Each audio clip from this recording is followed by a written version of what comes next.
Hey, hey. Yo, what up? What? Not much, man. How you doing?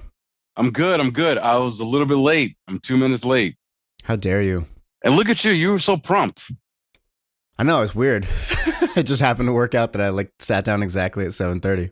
Wow. Hey, so what's good, dude? What's good, brother? Not much, man. Yeah, same old shit. I Nothing new, just working, and that's it. Yeah. Yeah. How about you? Um. Yeah. Same old, same old. It's. Are we recording? Yeah. Yeah. All right. Yeah. It's same old, same old. Today actually is a hard day for me. The 30th of April. This is Mhm. when my mom passed away. So I've uh I've had a couple drinks already. So uh and I know drinking you shouldn't drink to numb pain, but Says who? I did anyway. Yeah. And but I'm here and I'm with you, my friend, the guy that I love, my brother Yes, from sir. another mother. Yes, sir. And I also want to introduce you to White Claw Surge. Does that have like an energy drink in it? No, Okay. no, no, it does not. And I thought that same thing too when I saw that Bevmo. The Surge, and I've already drank it already, but the Surge uh, is basically they use that descriptor to let you know that it is double the alcohol content, 10%? 8%. Eight. Holy shit. So I guess not double, Oh man, close to double, almost. Yeah, close to might as double, well be. 8%. So I tried it for the first time. This was a cranberry. I had it a couple hours ago, and it's alright, but it doesn't Okay. taste as good. Like you can almost taste the added whatever they do to increase the booze intake. It kind of robs it of its white clawness. If that's a thing. Yeah. So no, but yeah, Yeah, I mean, I don't often drink, definitely not by myself, but right before we started, I was like, man, I really want like a glass of wine. And I opened my cupboard. I had nothing. I have a bunch of like scotch and shit in there, but I don't want that. So yeah. I'll I was just be, gonna say you always usually have yeah. like some of the whiskey or something, Yeah, scotch. but like over the last few years, I don't know. I think last year I had like 5 drinks. Oh And wow, yeah, and maybe the year before that, I don't know, probably about the same. This year, I was drinking wine a little bit a couple months ago. And then like I bought that 12 of White Claw last 2 weeks ago. yeah. But I went through that shit in like 3 days. Like, all right, I can't buy this anymore. It's no good. It's too easy. It's way too easy. Yeah, it goes down way too easy. Yeah. Yeah, well, you're a better man than me because yeah, I definitely have no qualms about drinking by myself. Well, I know today is a rough one, but I'm glad we're together, man.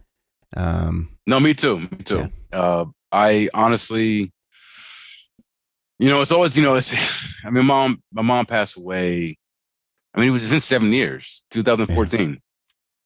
My math right? 14.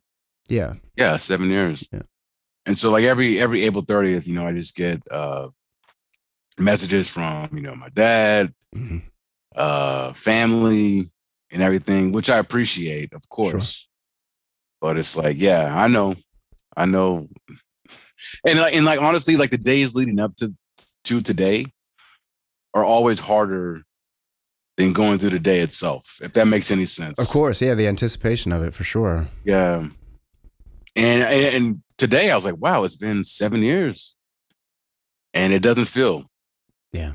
like that. Like that loss is still very much. I deal with it every day, and it's funny. My sister called me. My sister Brandy. Yeah, so I'm Brian. She's Brandy, and my sister. We both have the same initials. So Oh, yeah. I'm Yeah. Yeah. Brian Nicholas Williams. She's Brandy Nicole Williams. Uh, just yeah, throwing it out there. But Yeah. but she called me yesterday, and every time she calls, because we just text each other, you know what I mean. And so when she Yeah. calls, like I get this intense fear that there's something wrong Yeah. because she never calls me. And I know it all traces back to the phone call because Brandy was the one who called me to let me know about mom and how she was doing. My mom, how she was doing. Right. And she called me and I picked it up and I was like, "Are you okay? Are you okay?" And she's like, "Yeah, stupid. I'm fine. Like, what the fuck is wrong with you?" It's like, you got to go see somebody. Like, you need to see someone because, like, every time I call, you always ask if there's something wrong, and I know that, and I need to see somebody. Yeah, because I'm that trauma, I guess, is still there. Of course. But she called just to let me know that she was going out with her coworkers for a happy hour, and I was like, "What? You could text me that?" Yeah. And she's like, "Oh, well, I was driving and I was bored, so I didn't want somebody to talk to him in traffic." I'm like, Yeah. All right. Yeah, man. I mean, in general, like, I think we all underestimate the residual lingering effects of various traumas. I mean, that's what PTSD is.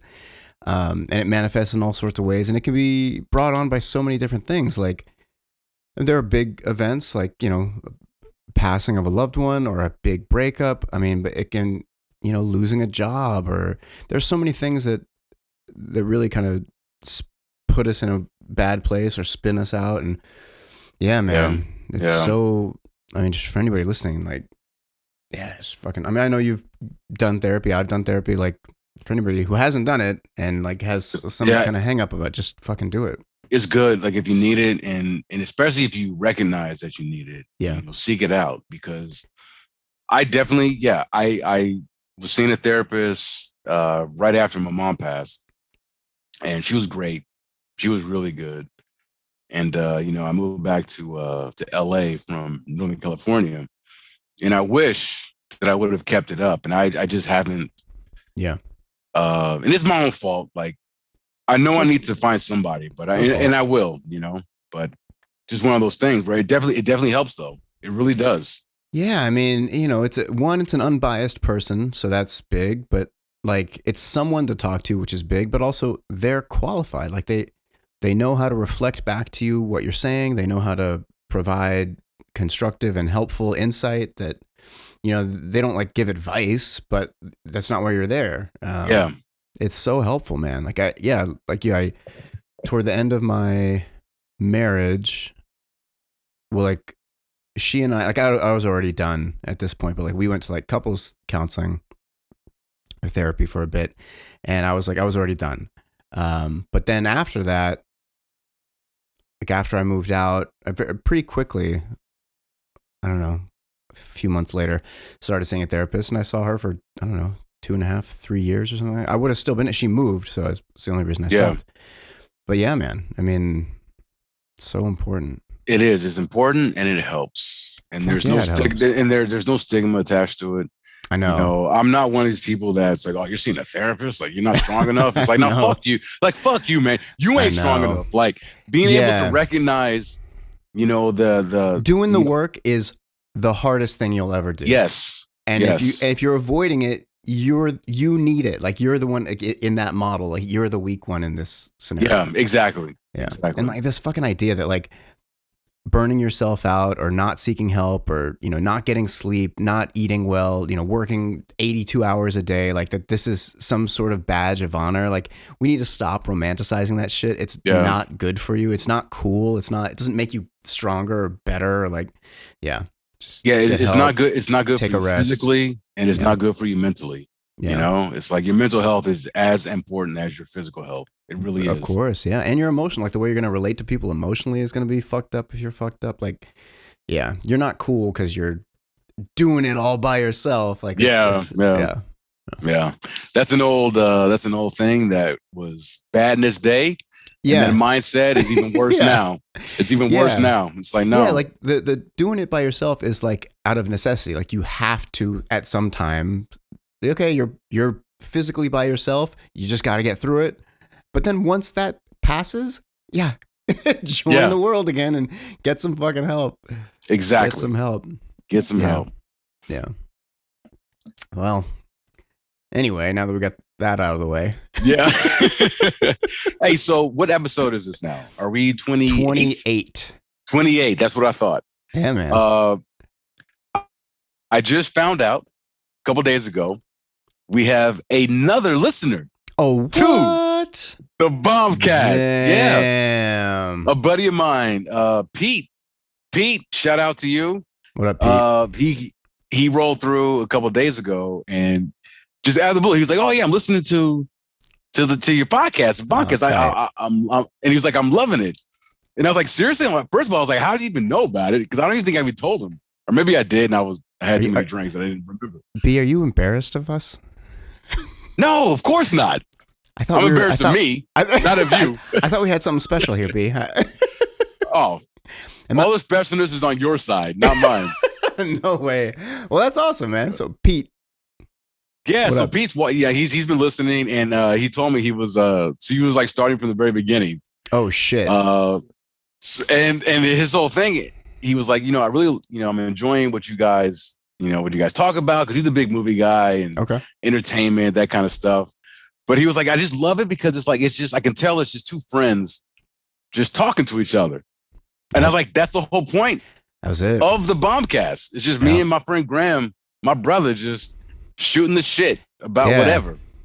Yeah. So that's awesome, man. Well, I'm so glad to hear that. Thank you for listening, Pete. And everybody else too. But we already talked about you, so you guys don't get like every episode. Special shout out. Yeah. If you want a shout out, you better let me know, either myself or Graham on Twitter or something. Yeah. That you're listening. Yeah, or got to bring someone in. It's like referral sources. You bring them in, and then we'll shout you out. But that's awesome, man. I mean, when I think like about my favorite podcasts, there are a couple that are like about a topic, and it's not like friends talking really. I mean, they're talking about a subject that I'm interested in, and I like that. But like my favorite podcasts are the ones where it's like really close or best friends. Whatever they're talking about, I could almost care less.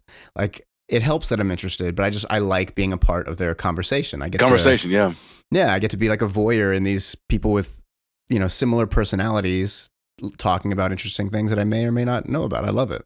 So it's the whole thing of like just being a fly on the wall. Yeah. And just observing and listening to friends having a conversation. And like you just said, whether or not it's, a topic or a subject that I either care about or really know about. Yeah. It's just cool to just be listening to people, just, friends talking. Where it's you get to like audit a friendship. Yeah. Yeah, pretty much. Pretty much. Yeah, well, that's awesome, man. I'm glad to hear that. I had a couple friends who were listening. I haven't talked to them in a while, so I don't know if they are. One of them I'm not friends with anymore, so like, go fuck yourself then. Oh, well, what happened with that? Oh, man, like, so my best friend growing up, like we met in second grade, and we were friends for, I don't know, so we're, what is that, like 6, 7, until our late 20s. That's 30s, a long time. That's 30, a long time. Maybe 30s. I mean, that's even longer time. Yeah. And then we had a falling out for like a few years, and then we reconnected. And the falling out was on some real bullshit. Like I drove to his house. I was going to fuck him up. Like it was that kind of serious. Whoa. And I just thought better of it. I was like, I'm not going to get out of the car, man. I'm just going to get in the car. I'm going to go. And I did. And I'm happy I made that decision. But yeah, I am too. Yeah, thank you. Yeah. And especially with this, like, because something had happened previously in our friendship. And I told him, like, if something like this happens again, we're going to have a different conversation. Like, there's no more words like that. Yeah. And anyway, it did. And I was like, all right, whatever. So we didn't talk for a while. And then we reconnected. Was it like just a few years ago, 6 years ago, kind of while I was before, I don't know if it was before my son was born or maybe it was, I don't know, maybe. So I thought, oh, cool. Like I aired everything out. Like, look, this is blah, blah, blah, blah, blah. He apologized. He's like, I get it. I thought it was fine. And then like, I don't know, a month or so went by. We'd been friends again for, not quite a year, maybe. About a month or so, maybe 2 went by. We hadn't talked. And then I just hit him up like, hey, man, just want to see how you're doing. Or no, I had seen on social media or something that he had adopted some kids, but like older kids.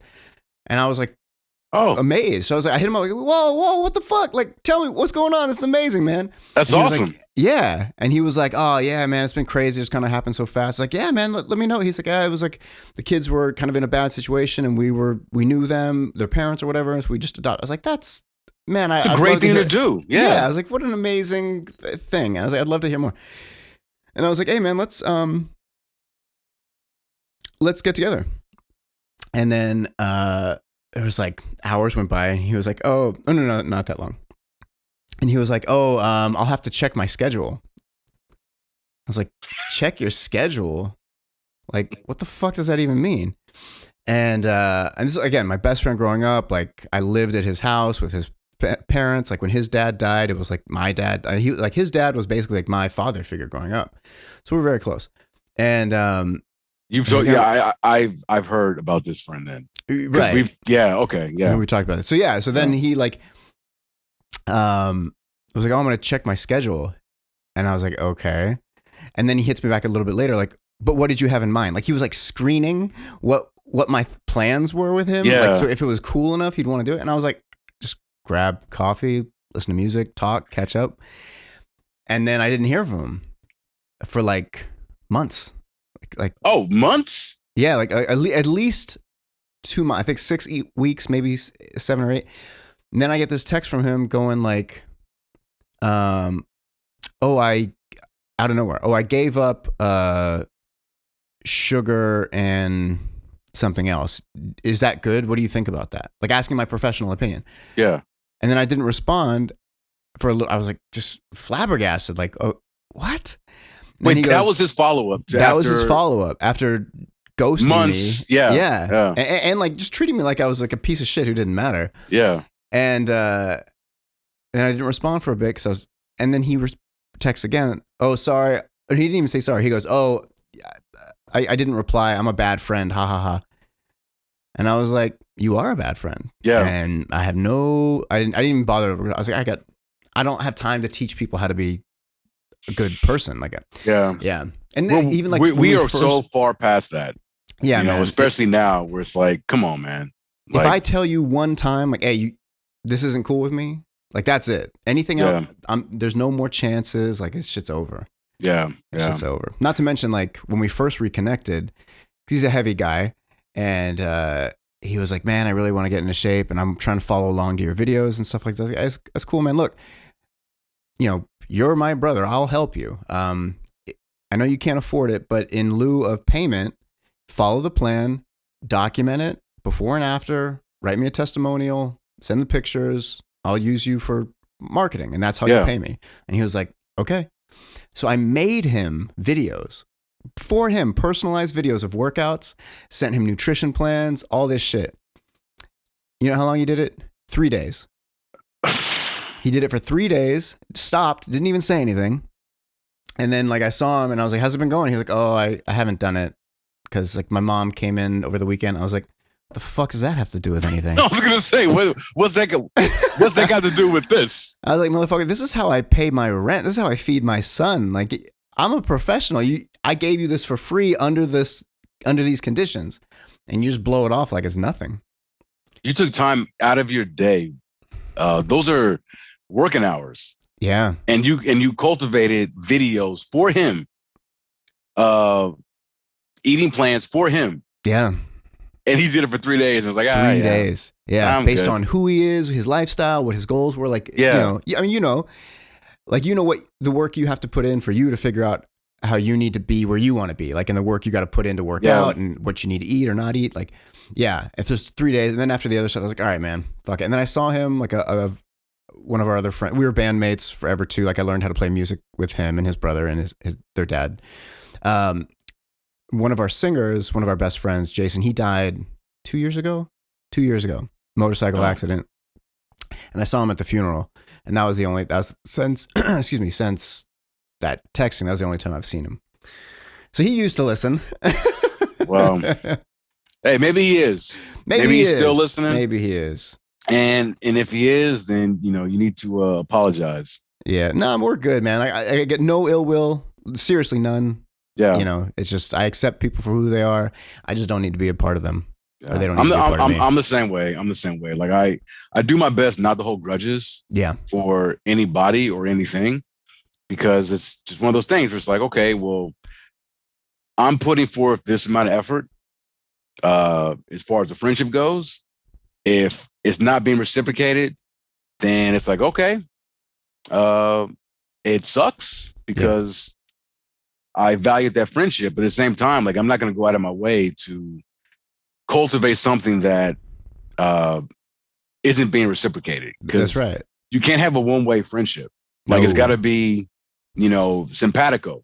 Just with like, and it's not even, it's like any kind of relationship. It's not like with the activities. It's not like, well, I paid for dinner, so now you got to pay for, not like that. But yeah, just with the effort and intention of like the value of the relationship. It needs to be equal. It needs to be equal. Yeah. And like you said, like, not holding grudges, it's so important. Like if you look at, like, if you take an example, like just basic physics, like if you take a knife and stab it into a board, whatever force it took you to put it into that board, you're going to absorb in your hand as well. Yeah. So, and that's how like your hatred works too. Like in order to feel that for somebody, you have to feel that within yourself too. And you have to carry it around. There's no way around it. So it's like, wow, that's some deep shit. Oh, thank you, man. That's some deep shit, but it's true. Like I totally, that's a very good analogy. The fact that it exists means that you're carrying it. Like it's in you. It's not like you can shut it off and then when you see the person, you turn it on. It's always there. Yeah. Wow. Yeah. I do my best not to hate like anybody. Like, and if I feel that way, I just kind of just take them out of my life. Right. Full stop. But yeah, that's a hell of an analogy right there. Damn, yeah, that's powerful shit. Thank you, man. Yeah, for me, I mean, I think I said the last podcast, it's like, I just want to surround myself and be around people that are good and that are positive. Yeah. And positive with themselves and also positive influences on me.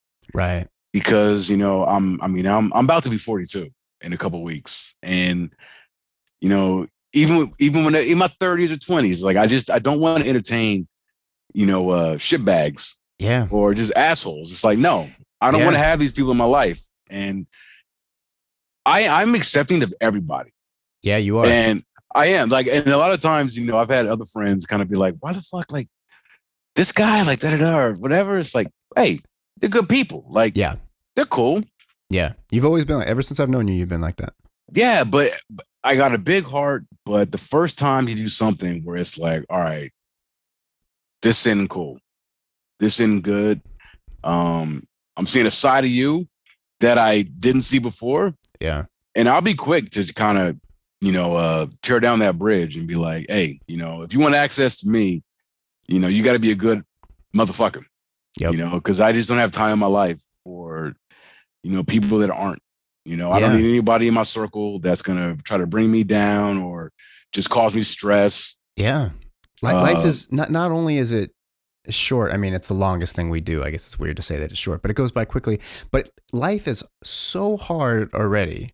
Like that conflict shouldn't come from like your people. Yeah. It shouldn't. It shouldn't. Yeah. I was just coaching somebody like about parenting the other day, and they're like a little harsh with their kid, and I was like, look, the world is gonna be hard. Like, and their excuse for being harsh with the kid was like, well, I got to prepare them for the world. I'm like, the world is gonna be harsh. They're gonna face fear and adversity and all of that, and heartbreak and struggle and pain and all that. They need a place without that, and that's what home is for. That's what you're for. You can't go through all that shit at home. I mean, go shit all that in the street and then come home and deal with it at home too. Like they need a place to let their fear and anxiety and stress and depression and anger aside. Yeah. And that has, like, you have to provide that respite for them. It's not, you don't need to prepare them for how shitty the world is going to be. Like it'll show it. It'll show it. Because that's just living life. Yeah. It's just how it goes. Home should be home. It should be that, not to, I mean, they use the term safe place for different reasons now, for like the whole political correctness thing. But But same idea. the same idea. Yeah, it's like I'm at home. I'm with the people that I love, the people that love me. I shouldn't feel any kind of way, like threatened or Right. apprehensive. I mean, I lived through that when I was young, and that just sucks, man. And It's no good. Again, it's another. I got PTSD that I'm still dealing with from those early years of dealing with my stepdad. Yep. And we're cool now, and I love him. I do. I loved him even back then when he was tormenting me. But it's one of those things where it's like it shouldn't have to be this way. That I'm in my house, and I'm scared to leave my bedroom because of who's in the house. Right. You know? So, yeah. So, I mean, and it's the same thing. Like when you're an adult and you're not living at home anymore, you created your own home. One, you try to make that in your house, like that feeling of safety. But then like your friends, like the people you're with, they become that home. And like you shouldn't be with your friends and then also feel judged or, nervous or fuck that. You're right. Good people or no people. Life's too hard. And, like you were saying, life is short as long as it is, but it's short. Yeah. So goes so because it goes so quick. I mean, like I just said, I mean, I'm turning 42 in a couple of weeks here. And like, that's kind of fucking with my brain. Right.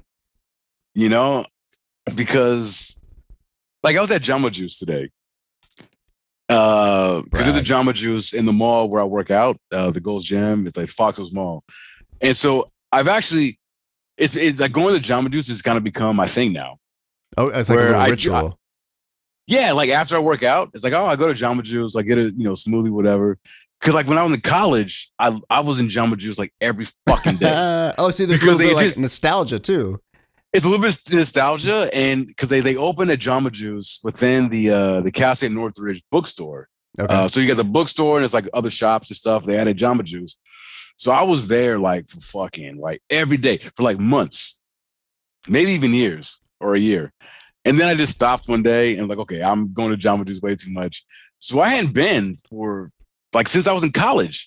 Damn. And then just recently I started going again because there's one in the mall. I work out and I go to Jamba Juice.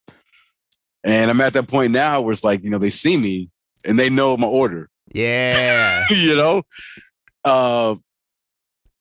Oh, goddamn. Where was I going with this whole story? I don't know. It's awesome. It's a good story. I like it. I don't even remember. But good people, creating a good environment. Life's too short. Yeah. Life's quick. I have no idea. I think I was just happy with my Jamba Juice excursion. Oh, I'm glad. What do you get at Jamba Juice? So I've got 3. Okay. My go-tos, Peach Paradise or Peach Perfection. Okay. Pomegranate Paradise, and then there's this orange Dream Machine, which is basically I just get like getting an Orange Julius. Yeah. From an Orange Julius, stand. Damn, well, I had something profound to say about this, and now I completely lost me. This is why I should not drink before these episodes. No God way. damn it. God damn it. Oh man. But whatever. Yeah. Jamba Juice is good. And hey, for anybody listening, if you're not working out like Bryan, don't just go get Jamba Juice all the time. Post-workout, you get that sugar and your muscles use the sugar to get bigger and stronger. If you're just sitting around being lazy, don't go and drink all that juice. And that's why, I have to tell myself not to go every day. Yeah, because it's fucking delicious. Because it's fucking delicious. And I know that, Jamba Juice, quiet as kept, is not all that good for you. No. And juice is not that good for you either. No, it's terrible for you. It's so much sugar. The sugar, the carbohydrates, which turns into sugar. Yeah. It's bad. I mean, I use it as a meal because like when I work out in the mornings, and you may take me to task for this, I usually don't eat. No, I do that too. I work out on an empty stomach. I do that too. I'll have coffee or whatever, but I just work out empty stomach, and then I'll get a Jamba Juice, get my calories in, and then have a proper meal after that. I do the same. Okay. Yeah, I prefer it. Like I like a fasted workout. I hate working out once I've eaten. Yeah, me too. It's just different. Like I just feel better.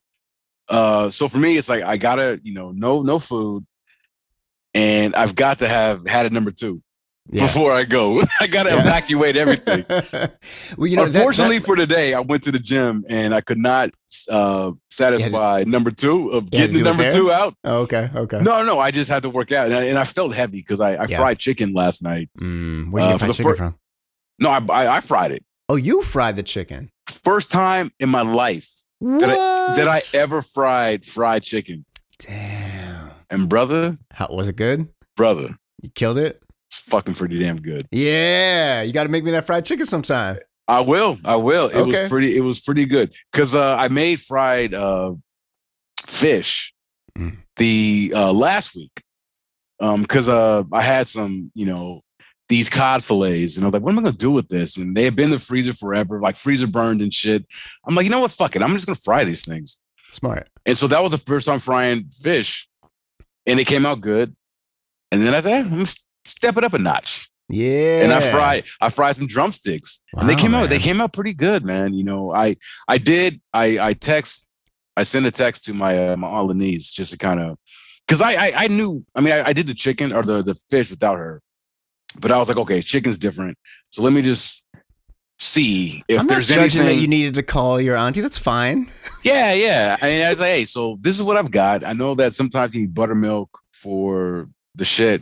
Yeah. And she was like, I never use buttermilk. I just do flour. That's it.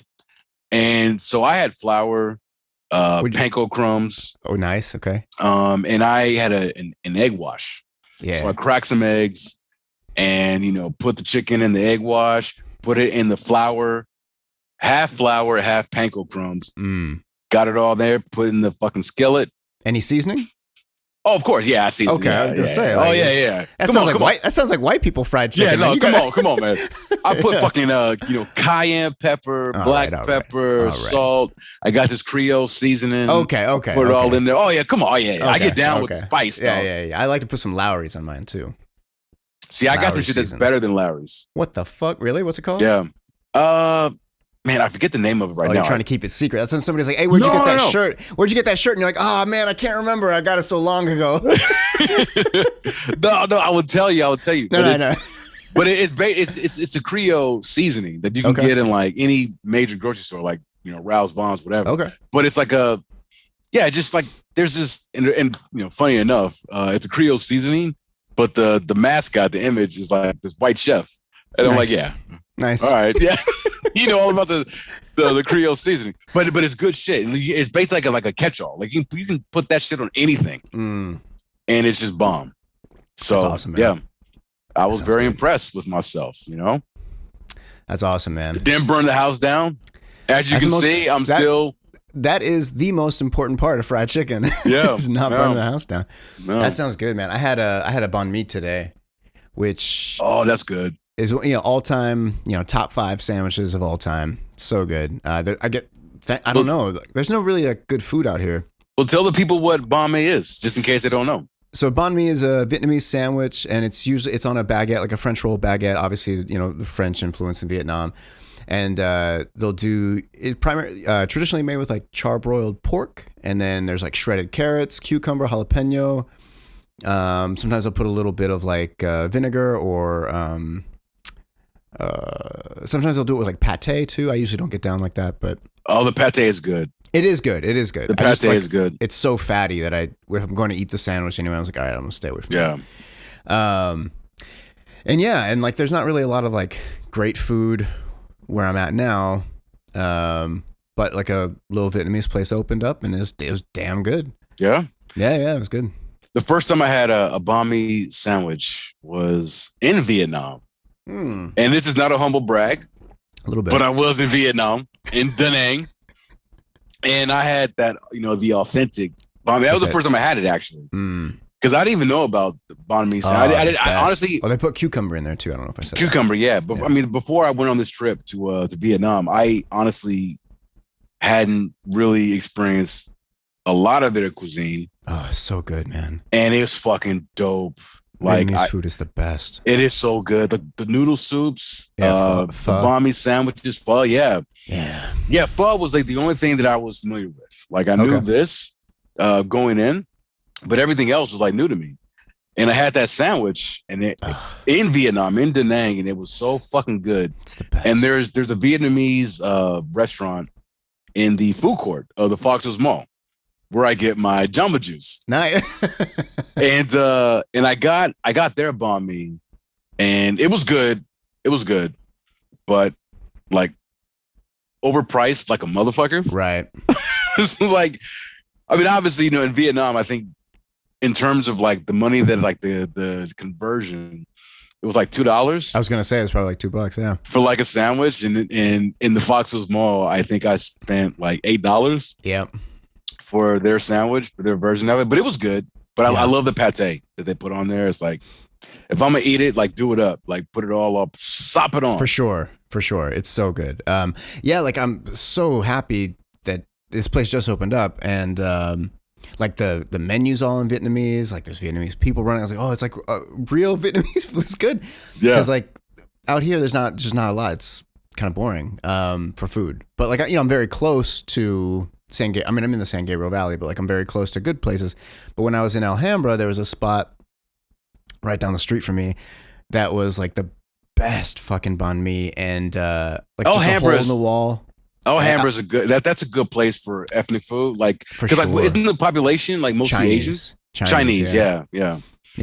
But then you get like nearby like some good Japanese, some good Thai, some good Vietnamese, and this one there's like a tiny little shop, and they would sell stuff. It's dirty as hell. There's like a C rating in the window, but like it was so good, man. I'd go like every week, and they were like a little bit of bigotry. Like I would show up before there'd be like 2 people in there, and I'd be like 10th to get my fucking meal. But you can't taste racism. It's fine. Yeah. Like it's not racism, but you can't taste bigotry. It's fine. Bigotry, yeah. It's funny you mentioned the C in the window and all that. Like when I was in Vietnam and then Philippines a couple of years after that. Oh yeah. It was like when I was in Vietnam, and we went to some restaurants where I'm like, I know ain't nobody washing their hands. No. In this place, like the servers I'm talking about. Especially in the Philippines, man. Everywhere would be like a C or a D. I mean, but I'm not a bitch, but I don't want to say that. I'm not a bitch like that, where it's like I get all worried about sure. the germs, whatever. It's like for me, I'm like I take it as a challenge. Like I gotta tough my stomach up. Is my stomach strong enough? Is my stomach strong enough to deal with this street food? Yeah. Because we would get food, and it's like, I mean, when I was in Vietnam, we went to this one restaurant where, like I said, I mean, it was just like a pop-up shop almost. That's what it looked like. Mm-hmm. Where they just found a spot that day and were like, okay, we're gonna cook here. And they put some crates out, you sit on them. They got like the makeshift tables. The way you order, the waiter comes, he got a cigarette dangling from his lips. Yeah. And he's just dropping the stuff on the table. And I'm like, you know what? Hey, if I'm here in the country, it's like, millions of people who live here. Yeah, everybody's eating this. Everybody's eating this. Like, I'm not going to be that guy that's going to be a priss. I'm like, I'm going to eat this shit too. Yeah. Never got sick at all. I ate pork brain in the Philippines off the street. This guy was just grilling pork brain. I just cut this pig's head off. You want to eat its brain? Yeah. Yeah. And I said, yes, I would like to try that. Hell yeah, of course. And it was delicious. Here's the thing. Like most other countries do not have like rigorous health code standards for their restaurants. Like the only places that I've been, like of all the places I've traveled, other countries that I've traveled, the only place that I could say like is super, super clean. Obviously there are dirty spots in LA or, the States too, but like for the most part, you have to be fairly clean. And the only other country I can really say that's like that is Japan. Like they're clean as fuck. But yeah, they're just clean. Like they clean the subway handles and they sweep the gutters. Like they're clean as fuck. Yeah. But Costa Rica was actually really clean with their restaurants too. Oh really? But yeah. But yeah, most other places they don't care. Hey, in Costa Rica, like, is it like Japan where they have like the displays in the front of the restaurant?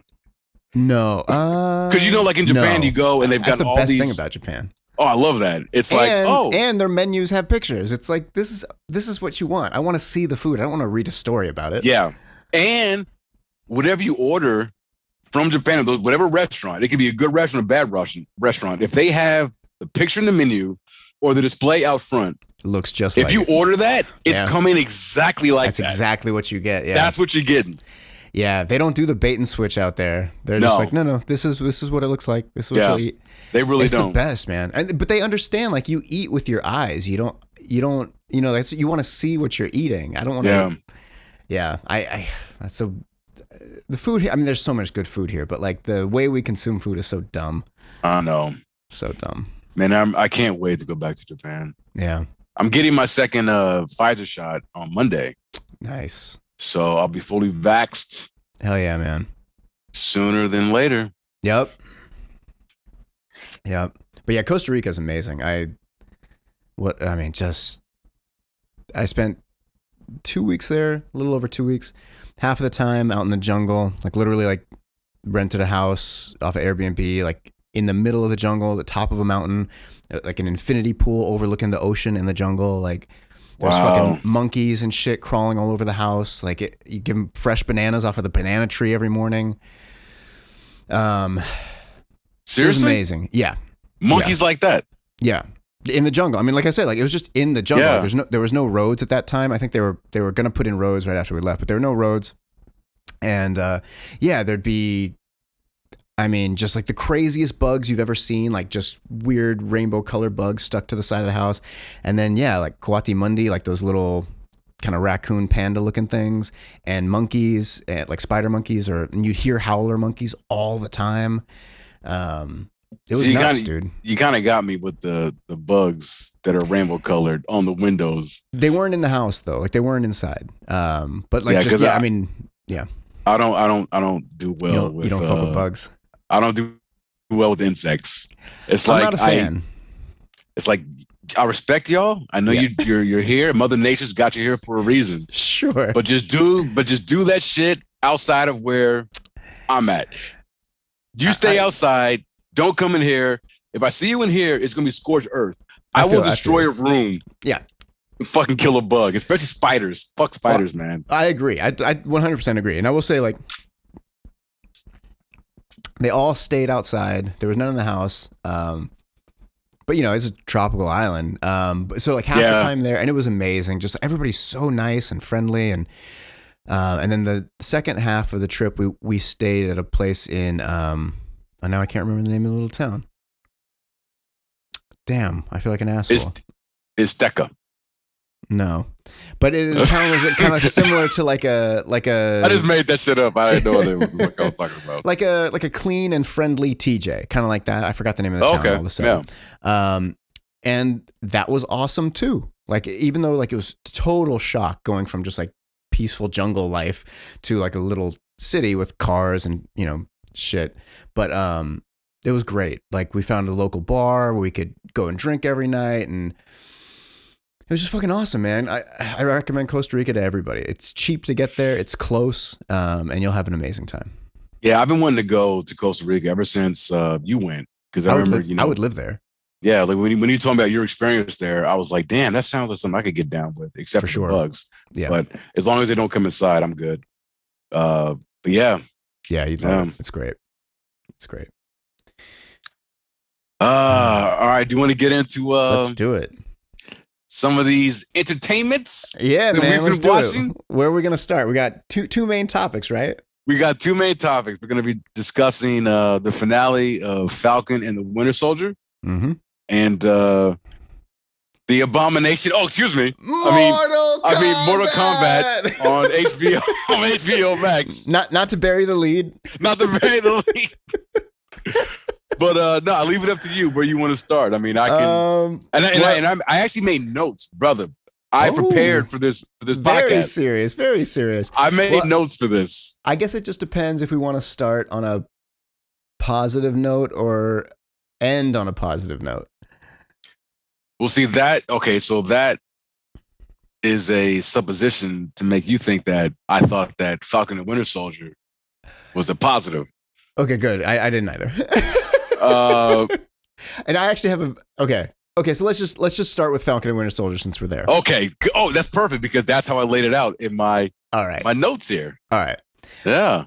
Okay. So I know last episode when we were talking about the last two Episodes 5 and 6. 4 and 5. 4 because and 5. 6 is, Oh, yeah, 6 6 is is the the finale. last. Yeah. When we're talking about 4 and 5, we actually didn't finish talking about the episode. B and I ended up chatting a little bit after we ended the episode, and we said a couple more things. But ultimately, like, the episodes were okay, and then it led into the finale where it's ultimately going to culminate in a fight between the Flag Smashers and Falcon and Bucky and U.S. Agent, and that's it, right? Right, but we did not know that U.S. Agent was going to show up, but we Right. definitely knew that it was going to be a confrontation between the Flag Smashers and Winter Soldier and Falcon. But yeah, that's where we left off. They were doing like a meeting. They were going to be voting on some accord to deal with the what was it, the GRC? Right. Is that right? The GRC? Yeah, it is global, whatever it is, something commission. I forget. So this is an issue I've had with definitely all of the Marvel TV shows and some of the Marvel movies where, and we talked about this a few episodes ago, like we were nervous if they were going to be able to stick the landing. Yeah. And they didn't. They did not really stick the landing. They did not. Something I was thinking about, like while they didn't fuck it up though. They didn't completely fuck it up. No, it's not Iron Fist or something. But it's definitely, oh, hell no, not Iron Fist. They didn't stick the landing. They dismounted, wobbled a hell of a ton, but were able to keep their balance. Right. But it's still, that's a lot of points. So this whole show has been teetering on, they've been walking the line between like the quality that Daredevil season 1 and Jessica Jones season 1 and the Punisher series. They've been walking the line of that quality. And then on the other side of the line is like the CW DC shows. Like of that level of like kind of cheesiness and kind of whackness, like Power Rangery. And the first few episodes of Falcon and Winter Soldier, I felt like they're more leaning toward Daredevil, Punisher, Jessica Jones. But these last couple episodes, like, no, they stepped over to the CW side. Yeah, I would actually even go as far as to say, the whole, pulling in the CW comparison is a good one. I didn't even think about that. I haven't watched a lot of the CW shows, but what I have seen, I definitely saw. Yeah. In a couple of these episodes. So for me, like this, like as taking this show totally, it's good. Yeah. It's good. It's not great. This is not a great show. And honestly, I don't think there was an episode outside of that's not true. I was gonna say there was not an episode that kind of went beyond great into like fantastic. Right. Outside of the episode with the Dora Milaje. I thought that for me was like the best episode in this entire series. But barring that, look, it's been good. Yeah. But yeah, it never became better. Like it started good and it ended poorly. But taking the 6 episodes together, like given the what do you call it when you're in school? The curve. If you're grading on the curve, I would say this is like a B- show. Sure. And I think that's fair. That's not bad. Yeah. And that's not bad. No. And that's not bad. I think, there's a lot of, it's almost like in today's environment, if a show isn't the best, it's also the worst. Right. Oh, it's a piece of shit. Yeah. And I don't ascribe to that. It's like, no, I mean, there are shows that definitely rise above the rest. Yeah. There are shows in the middle. There are shows that are maybe slightly above the middle. Yeah. And then there are shows after that that are just like, bad to fuck you. Yeah. And it's a spectrum, like everything else in the world. Like there's just tons of shade and light and you can, yeah. But yeah, I mean, go ahead. And no, I was going to say, and I think this show, like taking all these 6 episodes, and we'll get into it, I know, but I would say that when the show first started and it was announced that it was only 6 episodes, I was like, that's great. I'm tired of the whole 13 episode, 10 episode. Like if you got 6, I'm taking it on faith that you have enough time to tell the story you want to tell. Yeah. With no fat. With no fat. Yeah. By the end of Falcon Winter Soldier, I realized that they did not have the time they needed to tell their story. Yeah. Maybe they needed a 7th. At least. So again, it's one of those things where like I appreciate if you can tell a story. And look, I'm not a whore for like episode count.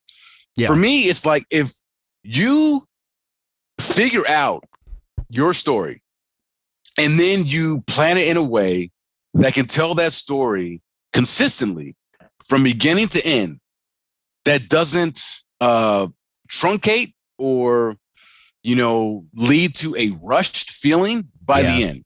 Yeah. So whether that's 6 episodes, 7, 8, 10, 13, 14, whatever, it's like I'm not going to be mad about the count if I can look back and say all these episodes were needed. Just give me a good overall experience. Yeah. I mean, like WandaVision fumbled the landing, or fumbled the landing. I'm mixing metaphors. It mistook the landing. Yeah, it didn't stick the landing. This one didn't stick the landing. But they all start so strong, which leads me to believe, just as so, and like as someone who creates things, your initial spark of inspiration and idea is going to be amazing because that's the thing. Yeah. And then the hard work comes after that, of actually like crafting it and making it something worthwhile and coherent.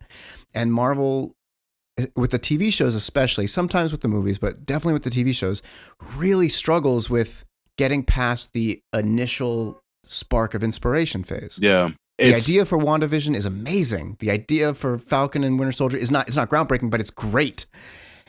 And they just, I don't know, man. Like they waste time and then they don't have time for the shit that is needed. And the shit that's needed, the shit that matters. Yeah. Like you can't make a 6-episode show and have like 3 villains. Like they have US Agent, the Flag Smashers, and the Power Broker. Like you can't tell a worthwhile story. You can barely get in one good villain story in 6 episodes. And they're trying to do 3. And it's like, all right. It was one of those things where they were trying to set up like this first season was just a setup to everything else that they want to do. And that's another problem I have with Marvel in general. But the thing is, like, I get that. I mean, that is Marvel. That is comic books. Like, and I'm on board with that. It's like I look at every episode as like an issue. An issue that I pick up at a comic book store, I read it, and it's got a cliffhanger. I'm like, okay, I can't wait till next month. I can, get the next issue and see how the story goes. But to go back to what you were saying about, they've got like with WandaVision and this show, Falcon and Winter Soldier, the hook is there. Yeah. They got a great hook. Great. And it hooks people in, but it's one of those things like, okay, the hook's in the water. Everybody's ready for this. But by the end of it, you pull the hook out and there ain't no fish on that motherfucker. Yeah, or it's like a tiny little one. Oh, or a tiny or a tiny little one. Yeah, or it's like a boot. Or a boot. Yeah. And I kind of feel, I mean, I thought that WandaVision ended better than No, I have problems with it too, but I think Wanda ended better than Falcon and Winter Soldier. Yeah.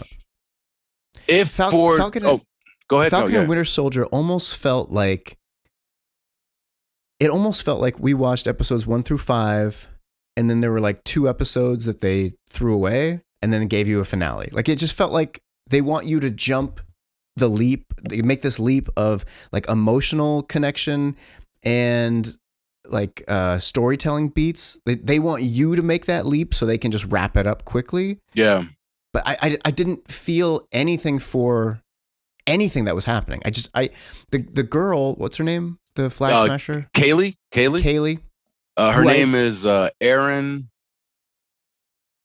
something. It's Aaron Eckhart, Two-Face from Dark Knight. So she was a character I liked earlier in the show, but then by the end, I didn't just not like her because she turned. I didn't care about her. Like she didn't matter to me. And same thing, like US Agent, I never really connected with, but like he just kind of felt like a whiny little bitch to me, and I didn't care about him either. Yeah, yeah. And then the power broker stuff was just kind of like I knew right when they introduced the girl from the Captain America movies, Sharon Carter. Like I knew pretty quickly, like, oh, she's a bad guy. I didn't know she was gonna be the power broker, but I was like, oh, she's a bad guy. But that was the thing that everybody kind of deduced as soon as they reintroduced her Madripoor, which like, well, she's obviously probably the power broker. And then it was like, which I'm not mad at. Which I'm not mad about. It's fine. I don't care. It's like, look, if it makes sense, it makes sense. Like just because it's an obvious tell, it's like that's not. I'm not holding that against it. Okay, so let's lay out the episode.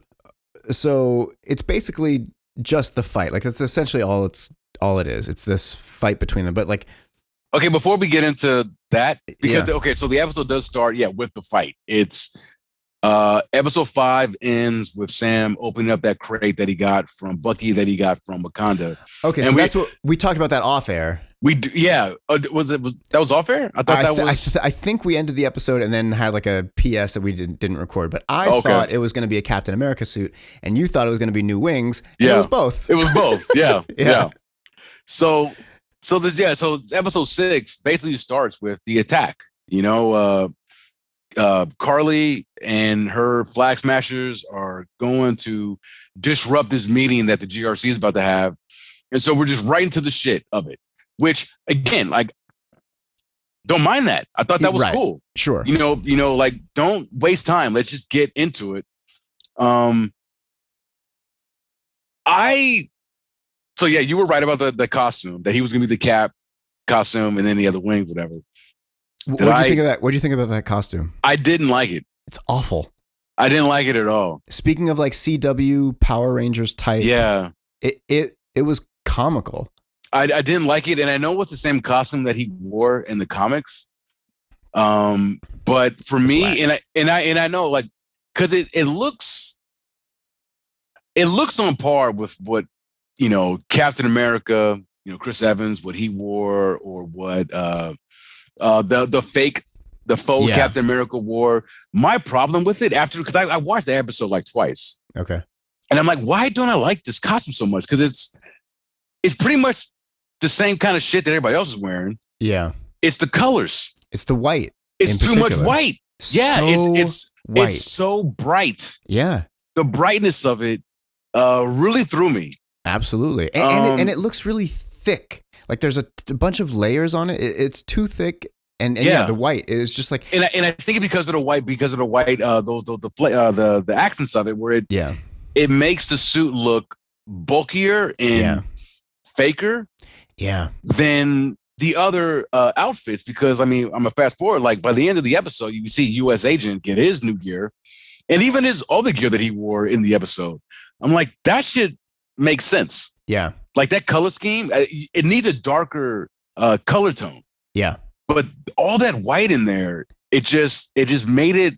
And like you said, it stood out to me like this is some Mighty Morphin Power Ranger type shit. Absolutely. It's just so hokey. And I don't know what they were thinking. Like with all the other, I'll say this, like for the most part, I'm not a fan of the MCU suit designs. I usually don't like them. I'm also not a fan of most of the DC suit designs. I just, in general, I don't think any of them are very good. Like they're really busy and weird, and they just don't make a lot of sense. I want them to be different from the books because you can't directly translate the books to. It just doesn't work. It works on the page. It would not work in real life. Yeah. Like a great example of that is in WandaVision on that Halloween episode, she's dressed in her like comic book costume. Right. Yeah. The original Scarlet Witch. Yeah. And so you can see it and you're like, oh, it would be ridiculous if this were her real costume. Yeah. But now I'll say that her, like when she finally gets the Scarlet Witch costume, I thought that's actually one of the first one of the only designs, Marvel suit designs that I actually really liked. I thought, oh, this looks good. But yeah, like this Falcon one is like, even within the show, it doesn't make sense. It stands out. Even within the show, it stands out as odd. Like it doesn't fit with the other characters. It just looks gaudy. Gaudy. Mm. And now I'm just thought about this. Like, bear in mind, like, so he got this outfit from Wakanda, right? And it's not made out of anything special. This is what they chose? Yeah. I don't believe that at all. It's like, Agreed. Look at how the Black Panther was, his outfit, the Dora Milaje. Yeah. It's like, so you're telling me that the wings are the wings. That's fine. Sure. But that they, like Siri or whoever, like, what is that the sister's name? Yeah. Like, she okayed this costume choice? And it's like he's the first black Captain America. They give him no African influence, nothing. They're Nothing. Like, no, make it like he's the whitest white guy ever that's ever existed. And like even you said, though like they made such a point to be like, it's the first black Captain America. This is a kind of a huge deal. And then like, no, we don't want to show any of that.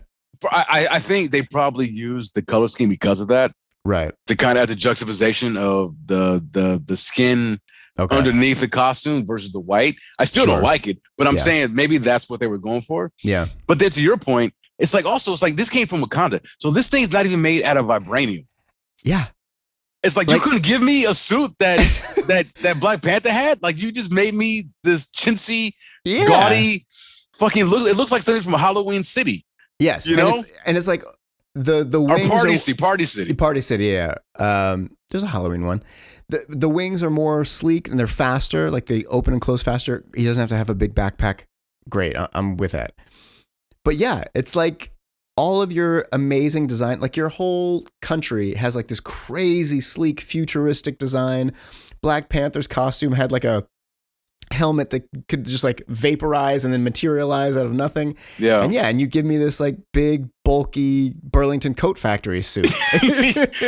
they gave Sam a fucking Halloween outfit. Yes, absolutely. An expensive one, but it looks like a Halloween outfit. Yeah. It's like if you go back and you watch like the Sam Raimi Spider-Man movies, which I really do not like. But I don't either. They're awful. Everybody talks about them like they're good now. It's so ridiculous. They were good at the time. They were good at the time, yeah, but they were not good. Not even good. They were acceptable at the time. Yeah, that's fair. But that was like, before we've seen what we got now. So. Yeah, but if you look at the suit then, it's like really thick and it just looks bizarre. It looks bizarre. And I felt like this too.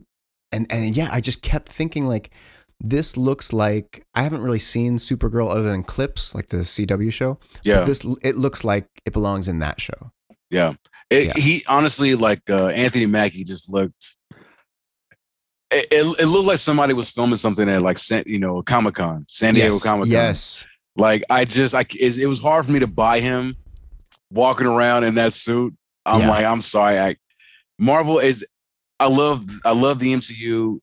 I like this show. I didn't like this new outfit. And honestly, if I'm being real, I didn't even like his original Falcon outfit. No, it was kind of whack too. Yeah, it was whack. But at least it kind of made sense. Like, oh, he's just a soldier. It's just a suit. With the original Falcon suit, you didn't pay attention to it though. Yeah, you didn't. Yeah, you're right. It didn't matter.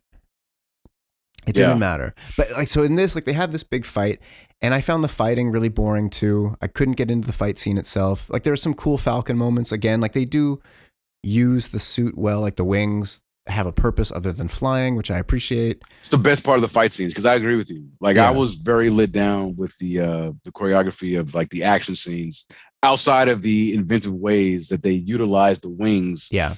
To kind of like, there was this one shot where, man, Sam was being hit with Carly was attacking him. And he used the wings to absorb the blast, like the wings, like like they made a foundation for him, and it was like boom. So it was like, oh, that was cool, But it just, and then like everybody's just cool with the U.S. agent at the end, so that the fight ends. They obviously win. Sam has to like chase a helicopter and get someone out of the helicopter, and I thought that was the best action scene. When he contacts the woman inside, through his computer or whatever network, he finds out that one of the women who's being kidnapped on this helicopter can fly a helicopter. So he texts her or something, or he sent her. Yeah, he basically texted her. Yeah, he texted her, and he was like, in 3 seconds, count to 3, and then grab the. I think it was 5. Count to 5 and control the helicopter. Yeah, he counts to 5, and then he like flies through the door, grabs the guy out and takes him. And then she grabs the stick. That was a great moment. It was a great moment for a comic book, great moment for an action movie. It was great. That was the best part of the action. Yeah. Of the entire first half of this episode, which honestly, like, took up like 25 minutes. It was a long of the first piece. Yeah, of the first half, like 25-30 minutes of this episode was all action. I'm using air quotations. But that was like the one thing that I thought was clever and like, oh, that's cool. Yeah.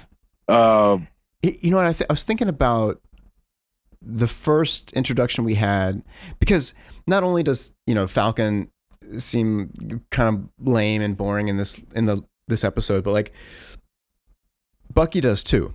And I think back to Winter Soldier when he was introduced, and Civil War, and he was just so fucking badass, Bucky was. And in this last episode, he just felt regular. He didn't feel special. He didn't feel like the Winter Soldier. He just felt, I don't know, it was just boring as fuck. I couldn't differentiate between him and the Flag Smashers and the U.S. Agent. It was just kind of like a wash of mediocre. Of super soldiers just fighting each other? Yeah, it made, there were no stakes. It didn't matter. I didn't feel that harshly about Bucky in this because, I mean, like you said, I mean, he's not the Winter Soldier anymore. Right. He is a different guy from when we first saw him. I actually think that, Sebastian Stan, Winter Soldier, Bucky, I think he's probably been the most consistent character throughout the show. In terms of his arc, I think. His arc, yeah. His arc, but not the fighting. But again, yeah, I mean, yeah, his scenes in this battle, the opening 25-30 minutes of this fight were lackluster for sure, especially because of all the things that we've seen him in previously, including this series. It was almost like he was just put to the sidelines, and it's like, come on, man, like he's fighting these Flag Smashers, and again, I might have said this in the last episode where I'm like, you are a trained fucking assassin. Yeah, I know you're not being controlled anymore, but you definitely know how to fight more than these Flag Smashers who only have the serum but do not have any of the training. Exactly. I'm like, this should be quick work for you. He may not have like the intent to kill everybody. The skill sets are still there. The skill sets are still there. Yeah. Like just a few years prior to this, he fought Thanos, and like, I mean, come on, like. The caliber, the differentiation between the caliber of these guys is so huge. The fact that these guys, Bucky or Winter Soldier and Falcon, had trouble with any of them is silly. Yeah, it was, and that was a big thing that I had throughout. Where I'm like, I just don't buy this because, like you just said, it's like we've seen these guys deal with bigger threats. Yeah, and granted, I know that the Flag Smashers, like, they got the serum. But again, it's like, okay, you got the serum, motherfucker. I got it too, right? And I've been merciful for like almost, however many years it was.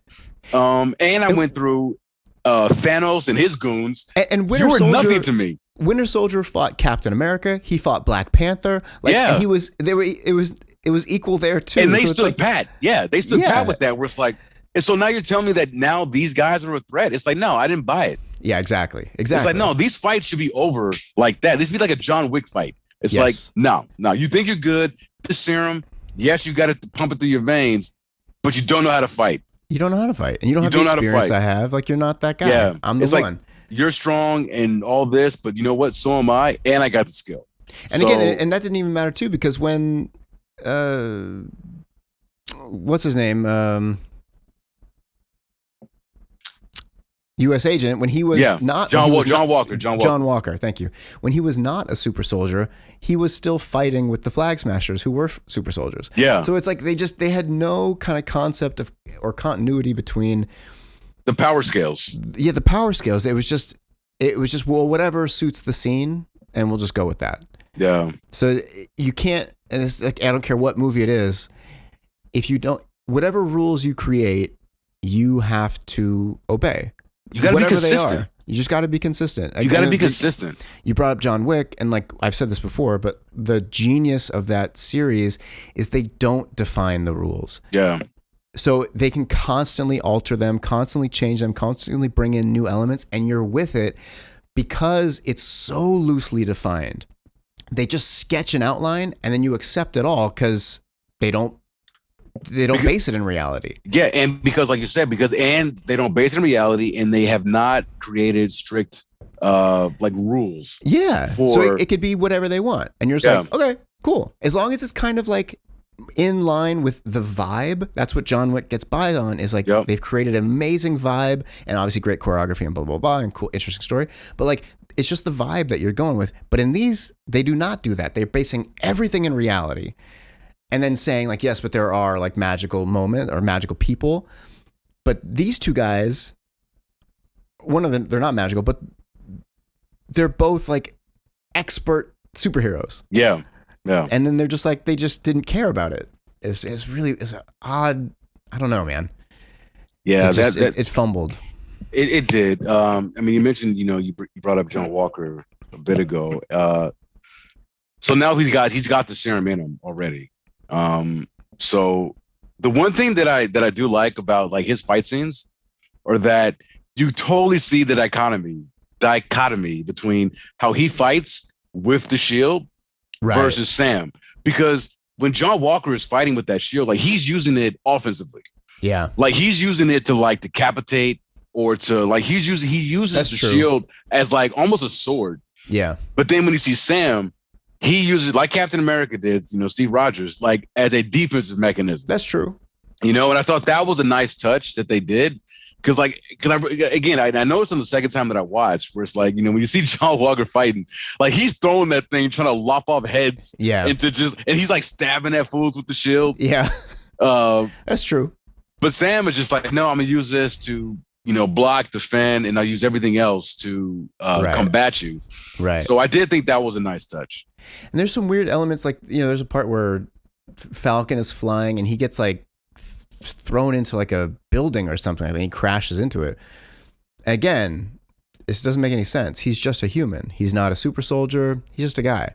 So it doesn't make any sense. Like, it's not like you could say the same thing about Iron Man. Like, Tony Stark is just a guy in a suit. Every time that suit crashed to Earth, he should be fucking liquid. No, but he's in an iron suit. Yeah, but like, okay, but the physics, if you're falling, but it's an iron come to a complete suit.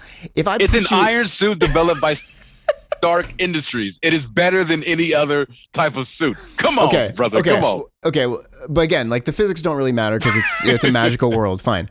But you can buy it with Iron Man because he's completely covered in a suit. So like you can make the illogical jump and you can make the conceit and be like, oh, fine, he's fine. But in this, with Falcon, it doesn't work because he's not in a suit. He's just wearing jeans and a t-shirt essentially. So it's like every time that he like crashes into something, you're like, no, unless he's cocooning in the wings, no. He's basically wearing. Doesn't matter. Yeah, he's basically wearing. Are you familiar with Seinfeld and the puffy shirt episode? Yeah, of course. Like he's wearing a puffy shirt. He's wearing a puffy shirt with stars and stripes. Like totally. That's it, with wings that come out. Totally. Yeah. So this is how the episode goes. They ultimately win. Falcon saves the people in the helicopter that the Flag Smashers wanted to kill, so they couldn't vote. He gets a nice hero moment when he.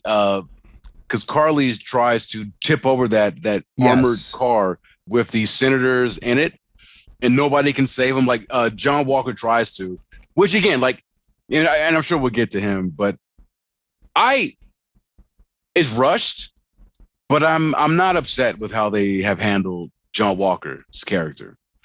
The rushing aside, I think he's a guy that was ill fit to be Captain America, but I think the show has done a good job of letting the viewers know that, look, he's not a complete degenerate. Like he's not a bad person. He's just a a deeply flawed person, but he does know right from wrong.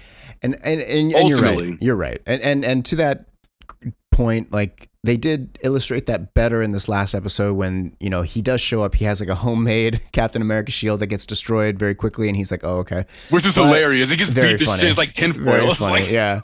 But like when he sees Sam being Captain America, you can see it that like he recognized, and it was a good acting moment for him, for John Walker. I forgot Kurt Russell's son, whatever his name is. Something, Kyle Wyatt. Wyatt. Wyatt.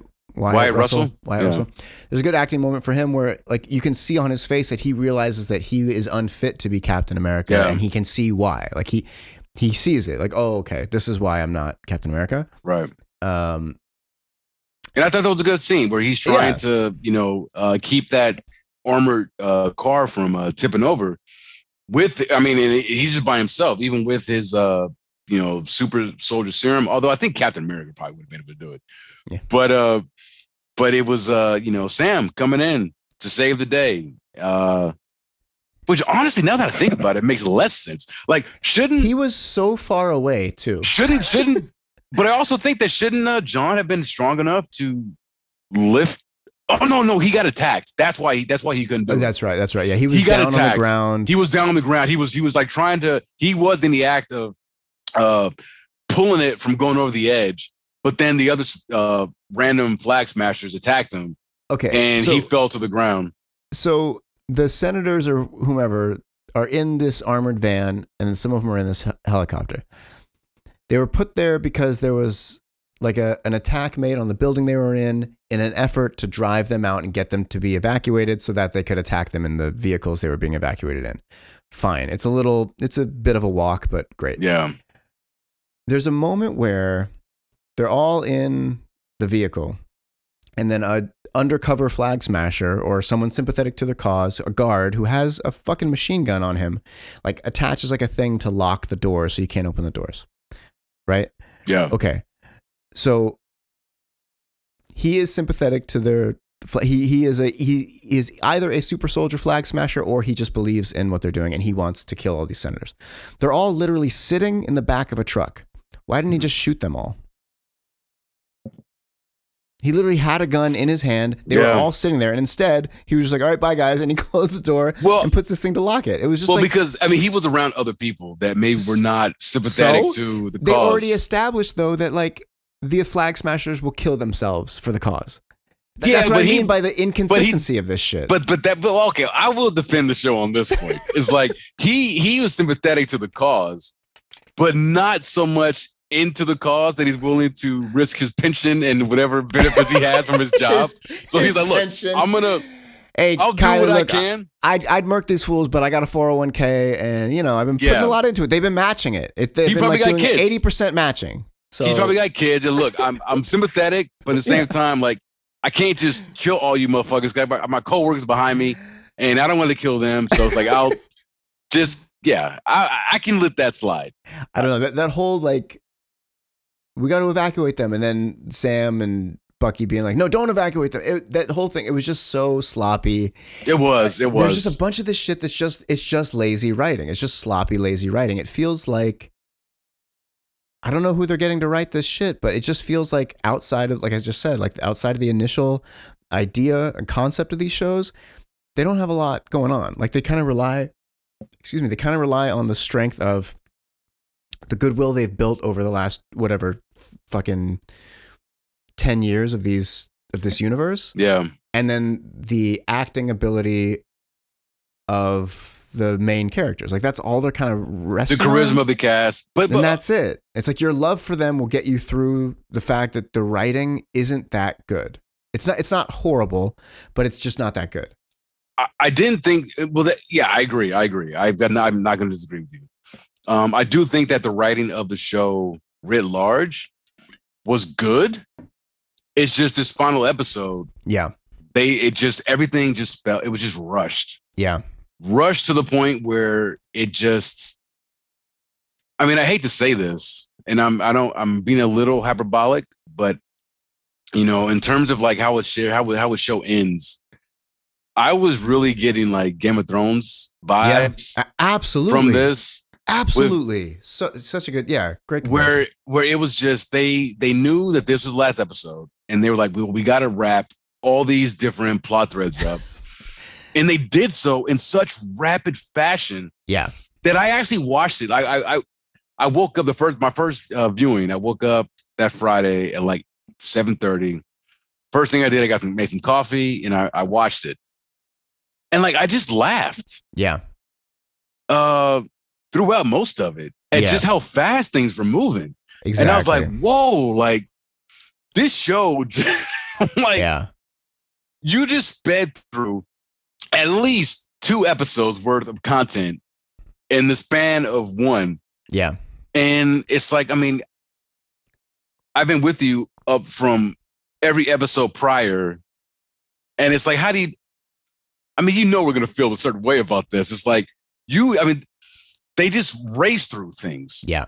And honestly, like, I think having watched the episode twice now, I'm more thinking that they spent way too much time on that opening attack. Yeah, for sure. And they could have cut that. That could have been 10 to minutes. Hopefully allow more time for some of the other things they wanted to also put through in the episode. Yeah. Because it was, I laughed. I'm like, when Sam at the end of the whole attack at the beginning of the Senators, or saving them from Carly and her flag smashers, and then Sam does this, and I swear to God, it's like, what is this? Don't be a menace. We're drinking the juice in the hood. Drinking the juice in the hood. Yeah. He does this message. Yeah. Where he's out there talking to the senators and everything. Yeah. You call them terrorists and da da da. And I'm like, okay, well, yes, like the words that you're saying, Sam, I get you, but the placement of it and just how convenient the whole setup was. Yeah. It just felt like I was like, Keenan Ivory Wayne's popped up message. Yeah. and it just felt so forced to me. Yeah. I 100%. And like you, I was like, yeah, everything he's saying, I agree with. Like, yeah, of course. True. Yeah. But it was like an exposition dump for the ages. And so heavy-handed. I mean, a lot of the show has been a little bit heavy-handed, but like, it hasn't gone on for 5 minutes. It's 30 seconds of a heavy-handed message. You're like, okay. But yeah, it was like you said, it was just this massive exposition dump about right and wrong and perspective, and like, I get that's the point of the show. I get it. Like, we all get it. And I agree with the message. I agree. But you just said it. Lazy writing. Yeah. There was not a better way to incorporate this scene because it just felt so obvious and like obligatory. And you're really gonna do it like in the rubble of the event with the cameras around and the citizens gathered around. It's like the ending of Luke Cage was like that. Like, so many movies are like, the good guy is standing over the bad guy in the middle of the street. The entire city crowds around, and the good guy gives a rousing speech. Yeah, yeah. And you're like, fucking hell, guys. I rolled my eyes, and I was like, man, I expected better from Marvel. Yeah. With this, it just felt lazy. Yeah. And it just felt lazy. I was really disappointed about that. I'm like, come on. Marvel's biggest problem, and I've been saying this for a long time, is that they're putting out too much stuff, and you can't make everything worthwhile when you're constantly doing it. It's just impossible. It's like Louis C.K. for a while he's one of the greatest comedians who's ever lived. I mean, I know, whatever, he masturbated in front of people. Great. Who cares? Those women cared. Some of them didn't. Most of them didn't. Yeah, I'm not saying it's cool. I've never done it. I know. Unless a woman asked me to do it, but like, I know. Anyway, like Dave Chappelle said, just bitch, hang up the phone. It's not that big of a deal. I would say though, before you get to your point, I'm like, man, like the courage and the balls and the confidence on this guy to just whip out his dick and start jerking in front of people. Well, like, to be fair, he asked. He would ask, can I jerk off in front of you? And some of them said yes. Most of them said yes. Not saying it's cool. Like, it's not cool. It's not cool. It was not cool. But I'm just saying, for me personally, when I found out about the story, I'm like, I was just like in awe of his confidence. Like, I would not be confident in the least to just whip out my dick in front of like random female strangers. I don't think it had anything to do with confidence. It's like some sort of self-humiliation thing because I can't imagine And I get the idea of like the power struggle and dynamic. I totally get it. It wasn't always the case in these situations. He was equal with a lot of whatever. That's not what I'm saying. What I'm saying is he's one of the greatest comedians of all time. And for a while, he was putting out a special a year, a new hour every year, which is amazing. It's an amazing feat of work.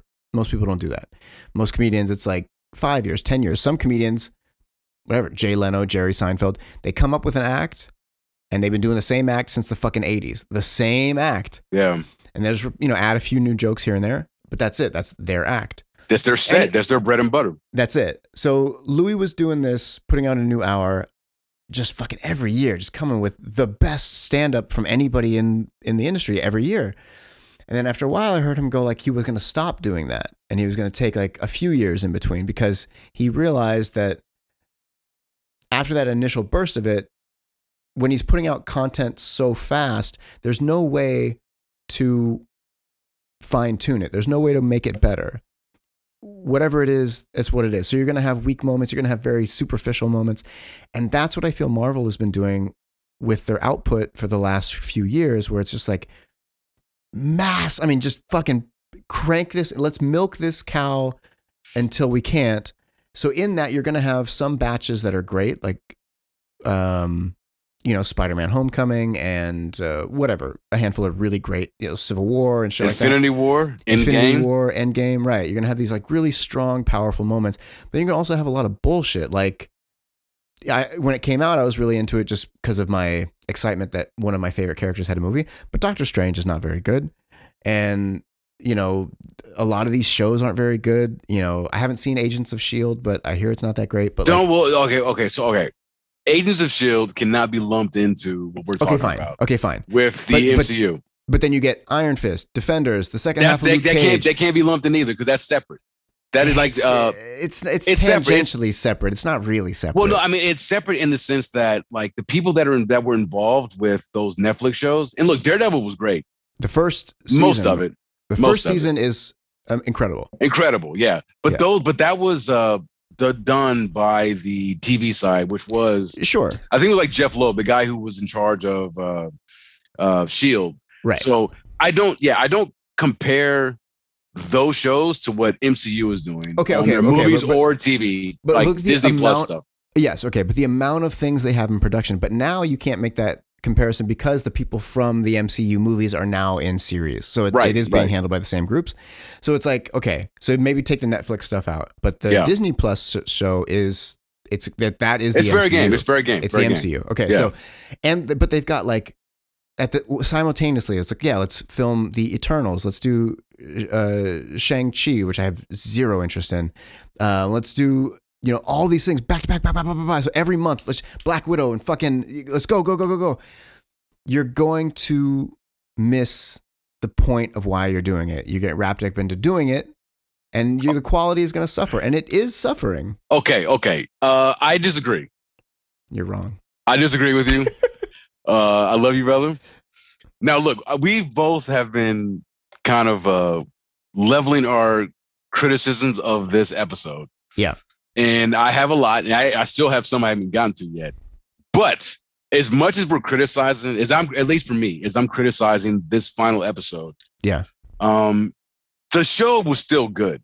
Yes. Like, I'm not going to say that it was a bad show. Like, this was a good show that for paying my, what is it, $6.99, $7.99 Disney Plus? Yeah, $7 a month. Like, I feel that I definitely got, like, it was good. Like, I don't want, like, this is not anything that was bad. The only reason that my criticisms are so, I'm so impassioned with them is just because of how strong it started. Yeah. And ultimately, like we were talking about before, like you can, throw the hook in the ocean, but when you reel that son of a bitch in, you just want to make sure you got, that big ass halibut or tuna. And you're like, yes. And that's what I mean by the time. So like if they had this great idea, right? Let's do the buddy cop Falcon and Winter Soldier. Great idea. And those guys work so well together. Fucking a home run. This needed another 6 months of development. You know what I mean? But they wanted to put it out, so they it's rushed. Like you could feel it's rushed.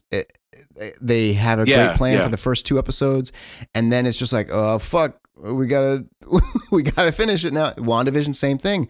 This crazy, unique idea that's very complicated, and then the end, they're just like, I don't know, let's just end it. Just end it. Yeah, that is, and that I agree with that. And it's one of those things where it's like, this is, for Disney's, like, this is your platform. Yeah. Like, this isn't Netflix. Take as long as you want. Take as long as you want. Yeah. Like, I don't understand why. Yeah. Like, this really had to be point. 6 versus WandaVision was. You didn't need to negotiate a deal. This is just in-house. Yeah, it's all in house. It's like that's a great point. Yeah, take the time that you need to tell a story in a way that is going to satisfy those who were there from episode 1 to the last. Yeah, and they didn't do that. No. And yeah, like I said, it was for me like this last episode was the worst in the of the series. It lowered my overall I guess yes, I did my score already, but my score of the show, but it was still a B-. Like that's still above average. Sure. It's just for me, it's like it's just so weird where it's like this is your shit. Yeah. Like you could have done. I mean, Kevin Feige is like, you know, he's involved with all this. Like you didn't see this episode and realize or read the script and be like, you know what, you're trying to force a lot in here. And that's maybe the point I'm trying to make. He can't read everything. There's too much going on. He has business to do. He has, you know, he also has like regular job shit to take care of and new development. So it's like I'm sure he's just constantly inundated with like new concepts, new ideas, new development possibilities, and plus the business side of shit. He's not reading all these things. He's not seeing all these episodes. There's no way because there's too much. You're probably right about that because, you know, before the you know, Disney Plus and them doing these shows, these Marvel shows on Disney Plus, he probably was much more involved. But now that they're expanding into these serialized shows, I mean, you're right. There's no way that he can, you know, oversee everything like that level where he's like reading, especially for like a serialized weekly show, where he's like reading every single script. It's one thing to review a movie script and to kind of know where you're going within the larger picture of the cinematic universe. You can read a 90-page script in a day. You're not going to get through, you know, 400 or 500 pages of a series. You're not even going to bother. You're just going to hear the pitch and be like, "Yep, it's good. I trust you. Let's go." Yeah, I just wish that there would have been somebody there. Another producer or somebody just be like, hey, you know what, Kevin, we got a lot of good stuff here, but I know we've been scheduled for 6. I really think this is going to need like maybe 7. It needs 8 or 8 to tell this thing to a way where there it's not all 4 villains in this series. Yeah. But only one major one, honestly, which was the Flag Smashers. I mean, they bring in I mean, you can say that John Walker was a villain. He really wasn't. He was just a flawed protagonist. He fought them. He was a villain. Like they played the villain music, and there was foreboding, and there was a cliffhanger with him. He was a villain too. There was two strong villains for sure. Ultimately, he came around. I don't qualify him as being a villain. I think he was just a protagonist that was against the main protagonist. And then Zemo was there. Yeah. But he was, he was there just to basically set up other shit they're going to do later. Yes, but again, like they wrapped him up right away. Like, oh, fuck, we're at the end of episode 5. They just come and take him to jail? Sure. Yeah. And it's and it was like, we talked about it last episode, but that was a huge disservice to his character and the time we invested for those, 3 episodes. And then the 6th episode was just, like you said, just more of that. Just like, I don't know, guys, let's just wrap this shit up. We got what was this Chappelle show? The wrap it up box. Yeah. Gotta wrap it up, B. Wrap it up. Gotta wrap it up, B. Let's go.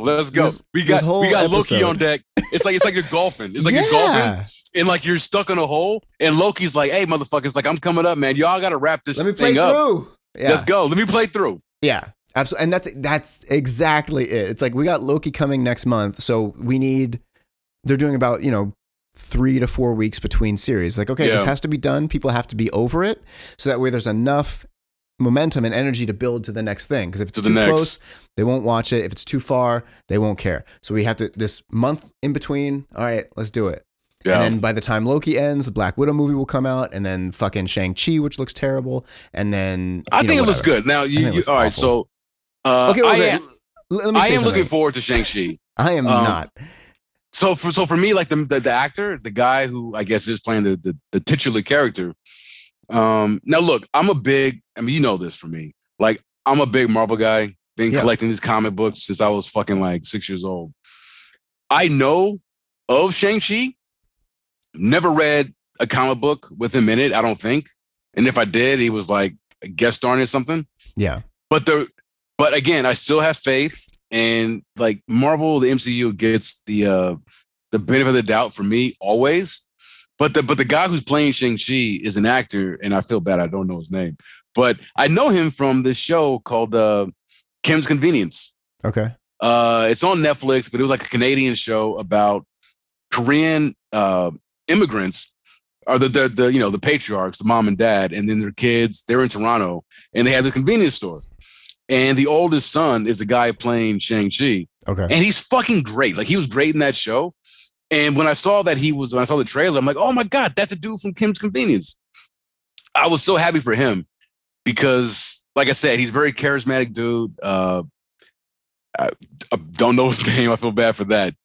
But check it out if you haven't. If you have Netflix, like, Kim's Convenience is like one of the best things on Netflix. Oh, okay. It is fucking fantastic. And it hit with me. Not just because, you know, I mean, I've never been to Korea, but, you know, my ex-girlfriend was Korean. And there was a lot that I recalled from dating her and her family and seeing it in this show. So everybody listening, Kim's Convenience, it's on Netflix. The first 3 seasons, I think they just canceled it. Okay. So the 4th season will be out later this year. But it's a fantastic show. I'll check it out. So fucking good. Get the highest recommendation. So you got a mini review of Kim's Convenience and Winter Soldier. So you guys are really getting your money's worth tonight. So here's the thing. I'm sure that's true. I'm sure everybody involved is good, unless Awkwafina's in it. But like, she is in it. Oh, great! Can't stand her. Oh yeah, you don't watch the trailers. Yeah, she was in the trailer. Yeah, I mean, I didn't have a problem with her, like, as a actor so much. It's just like how she became famous by exploiting black culture, and then the second she got famous, she was like, that's not me anymore. Yeah, I know. I feel the same way. She used this black scent and fucking hip hop and riding that wave, and then once she got on, and now she's in, you know, big mood. Now she's like, she kicked rocks. It's like, okay, prim and proper or whatever. It's a bunch of nonsense. Fuck that. I don't like that shit. I don't appreciate that either. But. Yeah, it's some. But that's been happening for years, so it's like. Yeah, and I hate it every time, and I'm not going to accept it. Yeah, no, me too. But it's like, okay, well, I see it now. Yeah. You know, for me, it's just all about, you know, your actions speak louder than words. So it's like, all right. Yeah, but you know, that's not gonna, you know. That's not why I don't want to see the movie. I don't want to see it for a couple reasons. One, it has really strong Iron Fist vibes, so I have a little bit of PTSD. I'm not feeling it. I understand that. And I know it's going to be every fucking movie that has to do with Chinese mythology or Chinese history in an American film. Every time an American approach to a Chinese movie, it's always there's the chosen one who learns the scroll and fights the bad guy. Every fucking time. Well, it's the hero's journey, you know? But it's that specific hero's journey. It's the chosen one learns it from a scroll. It is just like the most reductive, lazy writing Chinese stereotype of a film. So that's one. That's one thing I'm really like. And to be fair, I don't know if that's exactly the story or if that's just kind of what I was going to say, I don't think that's what is really. I mean, I'm sure it's going to have some echoes of that. It's definitely going to have some echoes of that. It's going to have echoes of it. But you haven't seen the trailer, though. No. So I think I trust the MCU with this character. And I am happy that they're doing it. I think this could be for like, you know, those, you know, Chinese fans who are into the comics. Like, it could be their Black Panther type thing where it's like, you got to cast predominantly with, you know, Chinese actors doing their thing. I'm all about that. I love the representation. To be fair, I'm probably being overly harsh because I am like really, really relating it to Iron Fist, where I was just like, it's just some whitewashed bullshit. I hate it. It won't be. Yeah. And that's what, you know, go against your rule. As far as watching trailers, watch the trailer because there's one white guy in it. He's a villain, and not even the main villain. But just check it. But check it out, and because you don't like. I saw the trailer. You do not get those vibes at all. Because for me, like, I grew up watching Hong Kong martial arts movies, big Chinese epic movies. Like, I love the genre, so it does feel like, oh man, they're gonna do some reductive No, nonsense. see, I think they're in the right hands. I think I think the MCU, I trust them. Now, if it comes out and I'm completely wrong, then I will come on this show and be like, "Fuck, I take back everything I said." But so the other thing is, outside of movies coming from China, and even then, like, I'm pretty much over it there too. But like, I don't like wushu fighting. I don't either. I think it's that's the wire work. Yeah. And like very, kind of very flowy and almost ballet like. Yeah. I know what it takes to do it. I get it. I have many friends who are wushu practitioners. I get it. It's great. I studied multiple Chinese arts. Wonderful. It's boring as fuck to me for fighting. I don't like it. And whenever that choreography comes in, you're never seeing anything new. It's just the same. Especially here, since Crouching Tiger came out in whatever those late 90s or whatever it was. Like, especially since that time, anything Chinese based coming from the States is just some chasing of that, no pun intended, dragon. Yeah. I'm not a big fan of the that wire, the wushu. It's no good. Because for me, like, I mean, I think for Crouching Tiger, it fit the story and like it fit for that movie that they were telling, because there was a purpose. Like, there was a purpose for it. Yeah, all those fights, it was an emotional telling with, and again, like when you're looking at the Chinese martial arts movies, they use the fight for most of the good ones use the fights as an emotional vehicle to define the characters, and they don't do that here. It's just look at the pretty dance. Yeah. And there's nothing behind it. And that's the thing where, I mean, we're tipping into Mortal Kombat now with that shit, because I got some beautiful shit to say. Segue that we're gonna do. I got some shit to say about that. So I gotta go to the bathroom. Go for it. Before we go, because I can see we're going into Mortal Kombat now, because I got probably more to say about that bullshit than Falcon and Winter Soldier. For sure. The only thing I will say, to put a bow on my side of Falcon and Winter Soldier, and we're talking about how rushed everything was. Yeah. The scene when Sam goes to talk to Isaiah Bradley towards the end of the episode, and he's like, "Hey, let me take you someplace," and he takes him to that museum, and they automatically have this whole fucking section of the museum. They got a sculpture of him. They've got all this whole the descriptor of what he was and what he did. I'm like, all right, that's when I was like, I threw my hat down. I wasn't wearing one. I threw my imaginary hat to the ground. I was like, bullshit. Yeah. Bullshit. I mean, there was no 9 months later on the screen. There was just the next day. And here's the thing, like, okay, so you're telling me that the government literally buried you. You had to pretend you were dead. And he asked Sam, "Don't say my name to the government. I don't want to be found. I don't want them to know where I am." And so, first of all, I'm like, how the fuck did you do that in record fashion? I mean, Sam, you can't even get a loan for your fucking family's business, but you somehow convinced whoever was in charge of that museum to get this and what's the name of it? Like this sculpture, a statue, but like the term for like museums, like this, whatever, like this exhibit. Thank you. Yeah, you got this exhibit done in like record time, and I'm like, and first of all, okay, so you did that, got the statue. Who the fuck fact checked whatever the fuck they wrote about him and his whole experience? You're telling me they put in that placard how they basically forced these black soldiers into these experiments. Right. Yeah. They all got of a sudden captured. The government's like, oh yeah, we committed war crimes against our own people. Yeah. They get captured. Isaiah wants to go rescue him. They tell him no. He says, fuck you, goes to get him anyway, brings them back, and then they end up dying anyway because of the fucking serum they were being pumped in their veins. Yeah. I was like, okay, no. I think that for me when the episode was like, fuck you.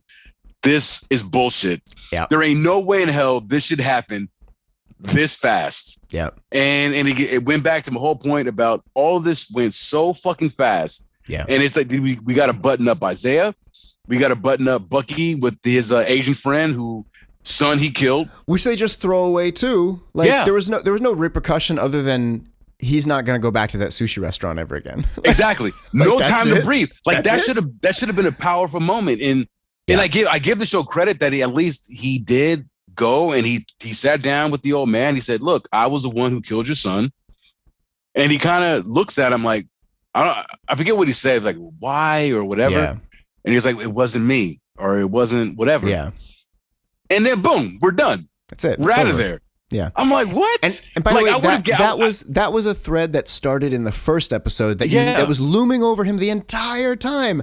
And then they're just like, just like he tells him, and it's fine. It was a major sticking point with the psychiatrist that he was seeing, and even Sam. He was like, "You're not making amends, you're avenging." Yeah. You know, it's like you have to do the work to really make amends with this person. Which was a beautiful sentiment in the last episode. It was. Second to last episode. Episode 5, yeah. And just like you said, they just kind of like, it's fine. We said the nice part. We don't have to show it. You know what it was? It was check. Okay, so Isaiah Bradley, check. Yeah. The Asian guy from episode 1, check. Guys, we got 7 more things we need to put check boxes in. Somebody give me an ending to one of them. Sharon Carter as the power broker, check. Okay, real quick before you go to the bathroom. So Falcon, the new Captain, he's now Captain America. Captain America goes and he gets Sharon Carter's record cleared and she's allowed back in the country, and great. Again, it's amazing that he could do all of this immediately, but not give money to help his family business. He still had to have like a public car wash to get the boat back or whatever. Yeah, but a pardon for Sharon Carter? Oh yeah, no problem. Easy. An exhibit for Isaiah Bradley? Yeah, no problem. Admitting our war crimes, great. So the government's like, thank you. You're a wonderful person. We love you. Welcome back. Walking out of the steps of the Congress building, she gets on the phone and is like, "Let's proceed with our evil plans. I have access." It's like, you couldn't wait to get to your fucking car to have this. You're having it in public. There are people next to you walking by you. She's on the goddamn steps of this building. Like the door is still shutting behind her, and she's like, "I'm gonna have all the things. Let's be evil." Mustache twirl. She's got people walking behind her, people coming and going. Like, that's another scene. Just cut to her back in Madripoor. Like I don't even. I can make the jump that like she got back on a plane and went back. Yeah. Just have her meeting with somebody there. Like It was so dumb. It's like, why couldn't she have that conversation, like you said, like in transit back to Madripoor on a plane where she's by herself and she's doing her thing? I'm like, and even the dialogue. You just got this pardon. You are still technically on the premises of this government building, and you're on the phone talking your nefarious plans out in the open. And who said, and like even just the dialogue, talking about bad writing, like, "I'm going to have access to weapons, security." She just like lists all the things. It's like, you don't need to spell all this out. You don't.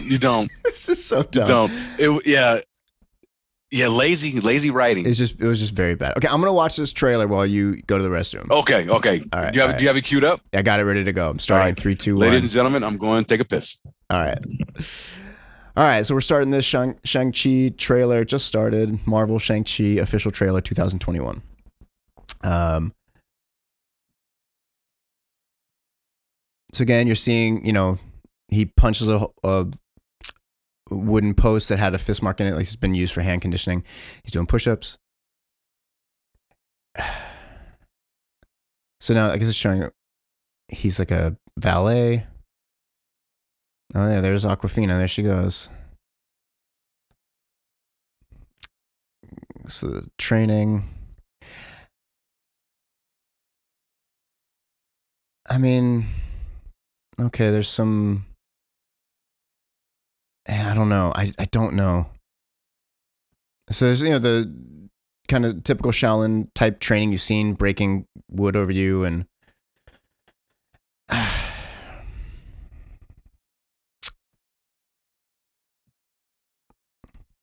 Okay, so I'm going to pause it real quick. So I'm a minute in. So what's been going on is there's a voiceover saying, I put you through all this. It sounds like his father. And I put you through all this training, but you haven't done anything with it. And then he just said, "Son, it's now time for you to take your place by my side." So it kind of is that you're the one, maybe not by destiny, but by lineage, I guess. So, okay, I'll just keep playing. It looks like he's going to have some, I don't know, powerful gauntlets or something, it looks like. There's some cool visuals here with water.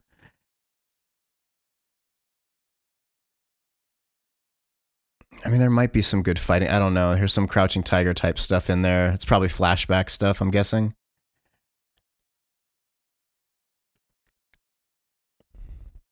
I don't know. Okay, so I'm guessing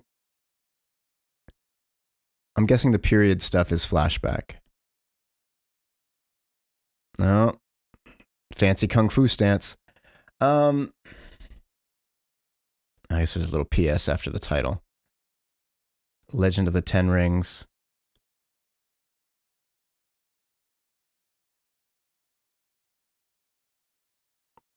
Yeah, San Francisco, I guess. Okay, so Aquafina is a comic relief. And the sidekick, I guess. So, man. Okay, so I don't know. I don't know if it'll be good.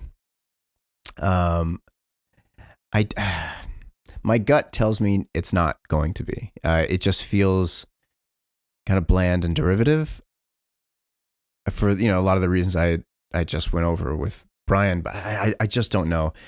It seems like it'll be.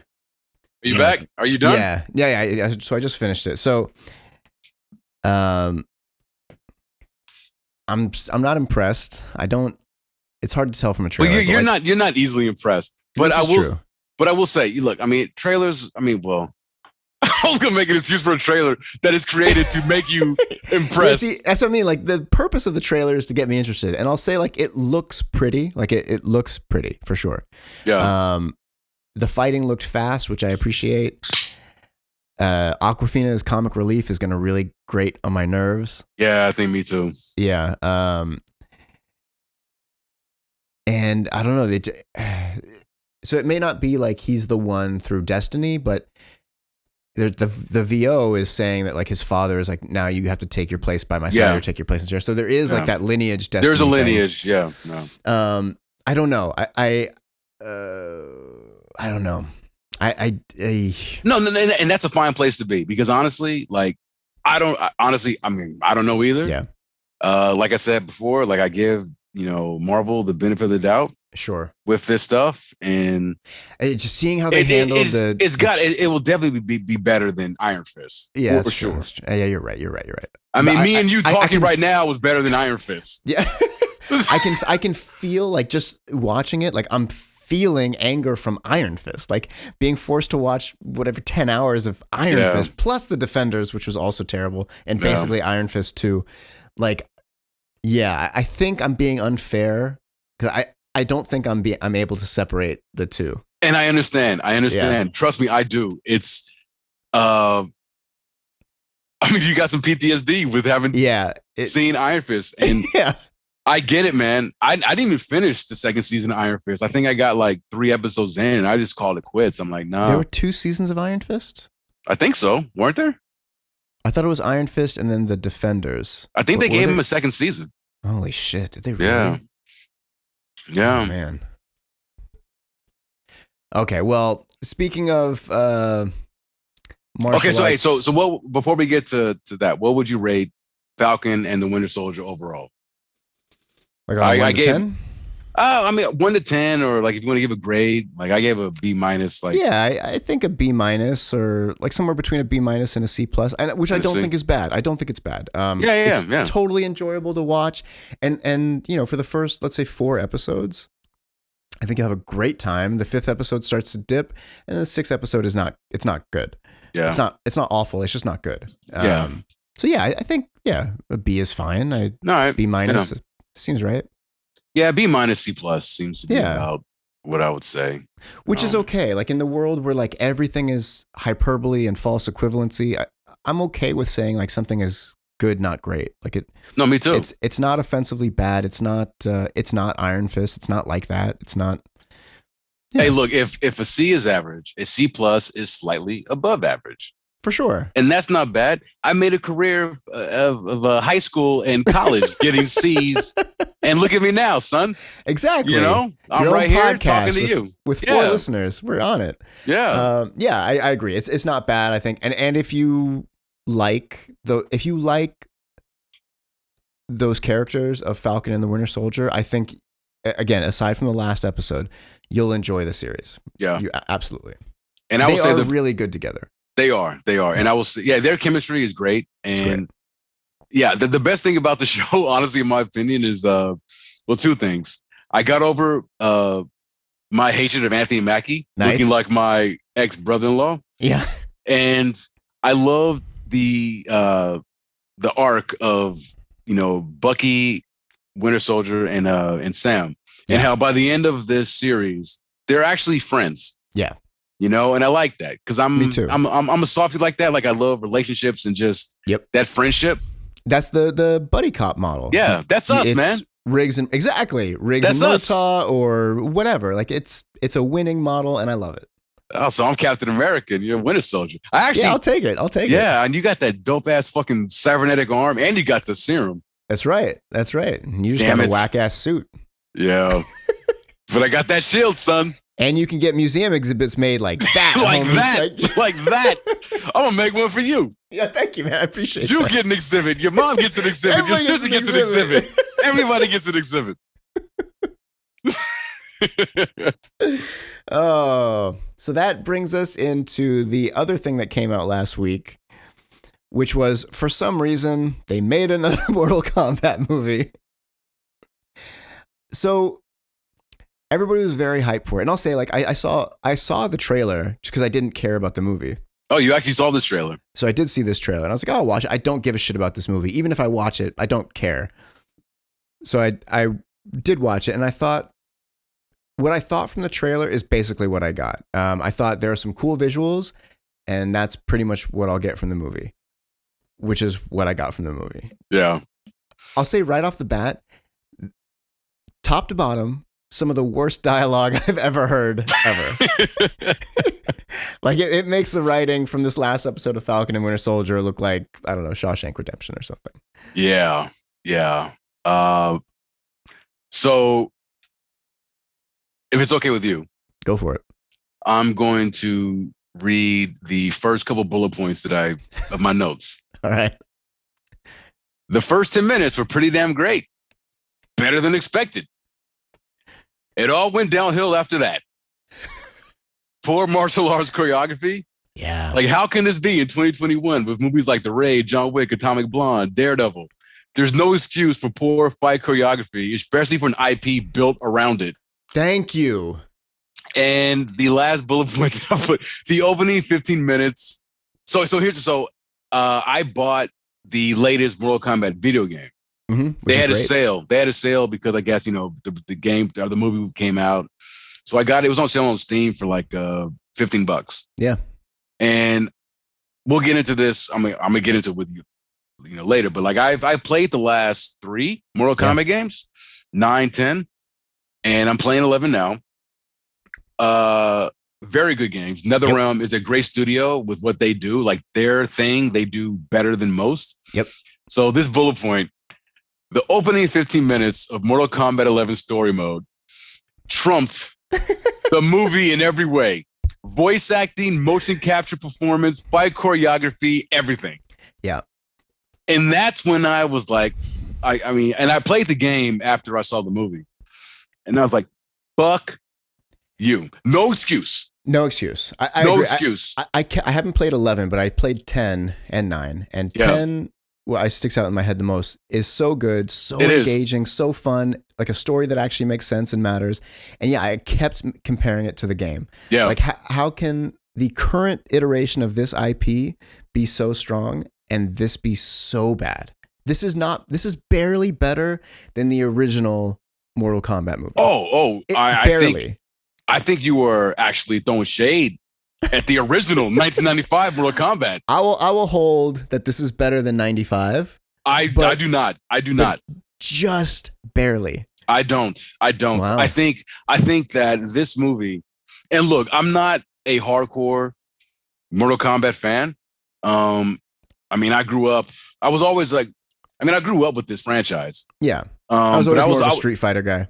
Same Yeah. same for here. Same for me. I was a Street Fighter guy, but I will say, the Mortal Kombat video game franchise is analogous to the Fast and the Furious franchise in the sense where the early Mortal Kombat games were basically just getting off with the blood and the fatalities, but the actual combat and the gameplay was far below what Street Fighter and Capcom were doing, for that franchise. Sure. But over time, Mortal Kombat, and it's been around since fucking like 90, I think. Yeah, 90? Maybe 90. I thought Mortal Kombat 1 might have been 90, but yeah, for sure 92. Because it was they had it on Sega and SNES. Yes, Super Nintendo. It is a franchise that started out, in my opinion, poor, subpar, and has only gotten better with time. And that's how I look at the Fast and the Furious franchise. Now, look, these movies are ridiculous as fuck. I'll disagree slightly with that because the first Fast and the Furious is wonderful. It's a remake of Point Break. You can't go wrong. It's great. I did not like that movie at all. You're wrong. 5 is the best. We'll have to do an episode on Fast and Furious franchise. 5 is the best. And then I think 2 or 1 and then maybe 4, 6, 2, 7, 8, and then Tokyo Drift is the worst. Okay, so you are ranking them like that. I can honestly say that Fast and the Furious up until 5 was dog shit. 4 is good. 5 is when the franchise became what it is now. Totally. 5, they got it. 5, which is like, fun. Yeah. Now, okay, maybe calling them dog shit is heavy-handed on my part, but I thought the first one, I saw it in theaters when it came out. I thought this is not what I wanted to see. Bullshit. The second one was fun. That was one that Tyrese. Shit. Yeah, I'm trying to think of the director. Oh shit, he did Boys in the Hood. Singleton. Yeah. John Singleton directed that. It was better than the first one, but it was fucking stupid. No, but it was still fun. Yeah. 3 was Tokyo Drift. Awful. Right? Yeah, horrendous. Right? Yeah.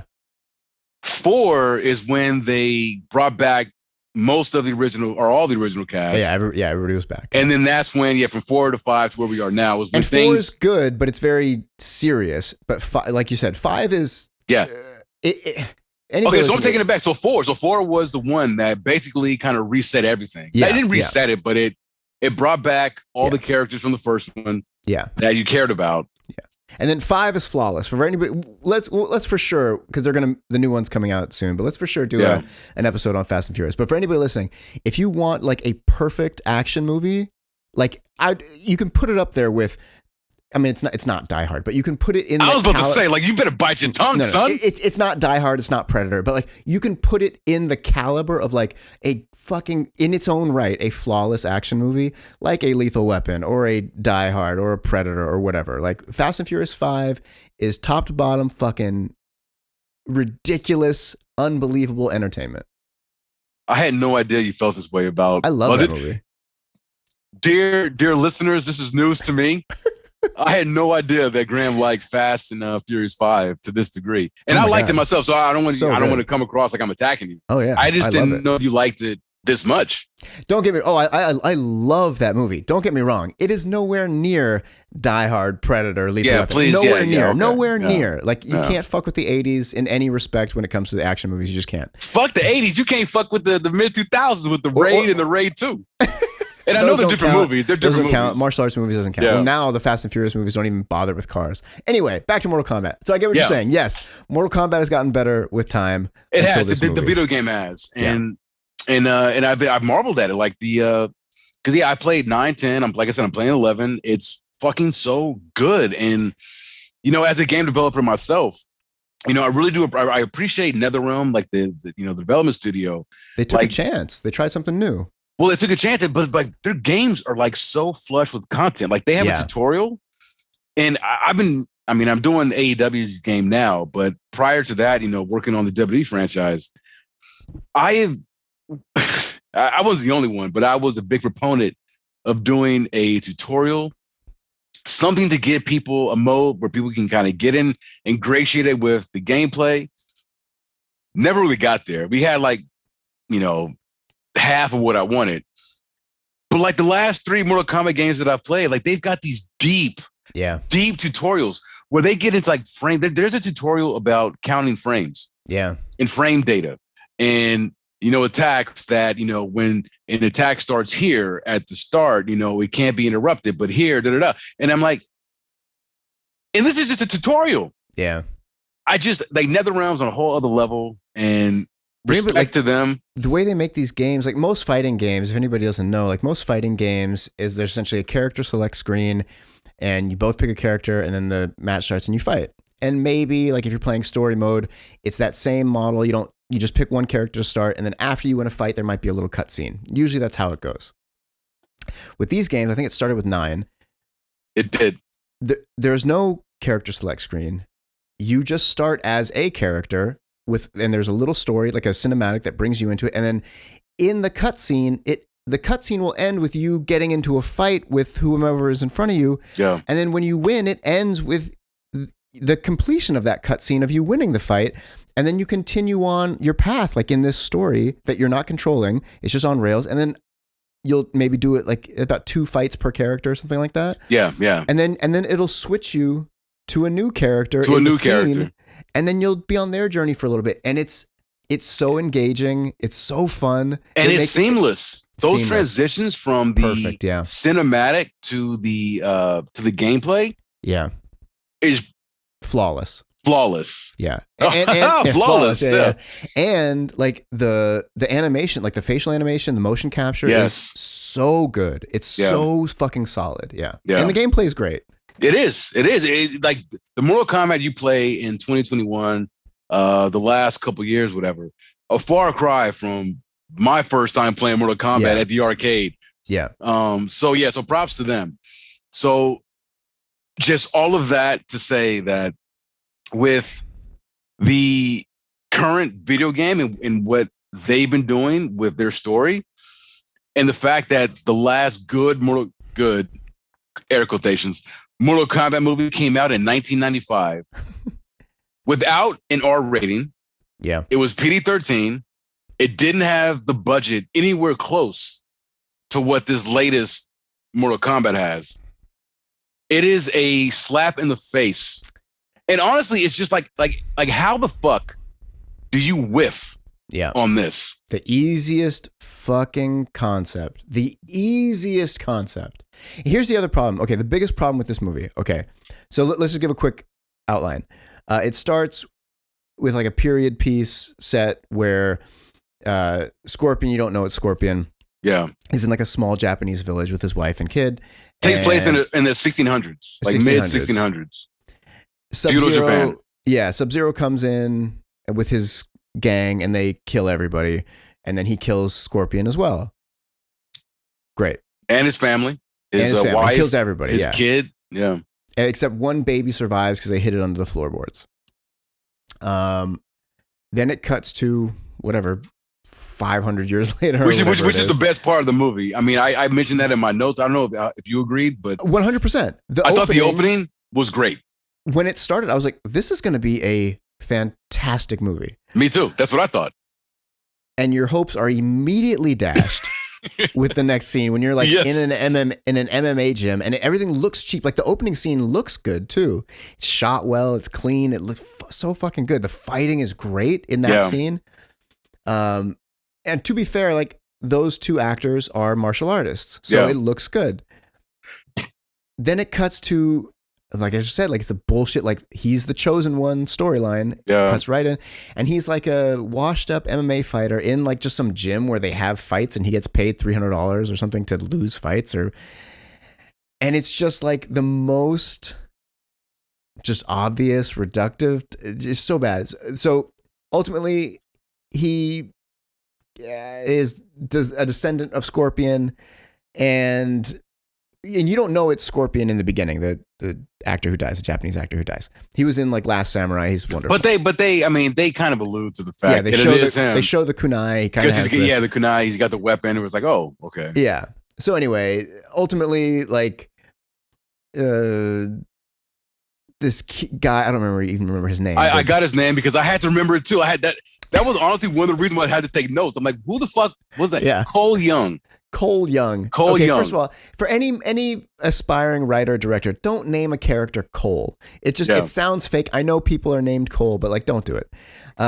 So Cole Young is who was not in the game at all, by the way. Not in the game. They created this character for the movie. They created a new character for the movie.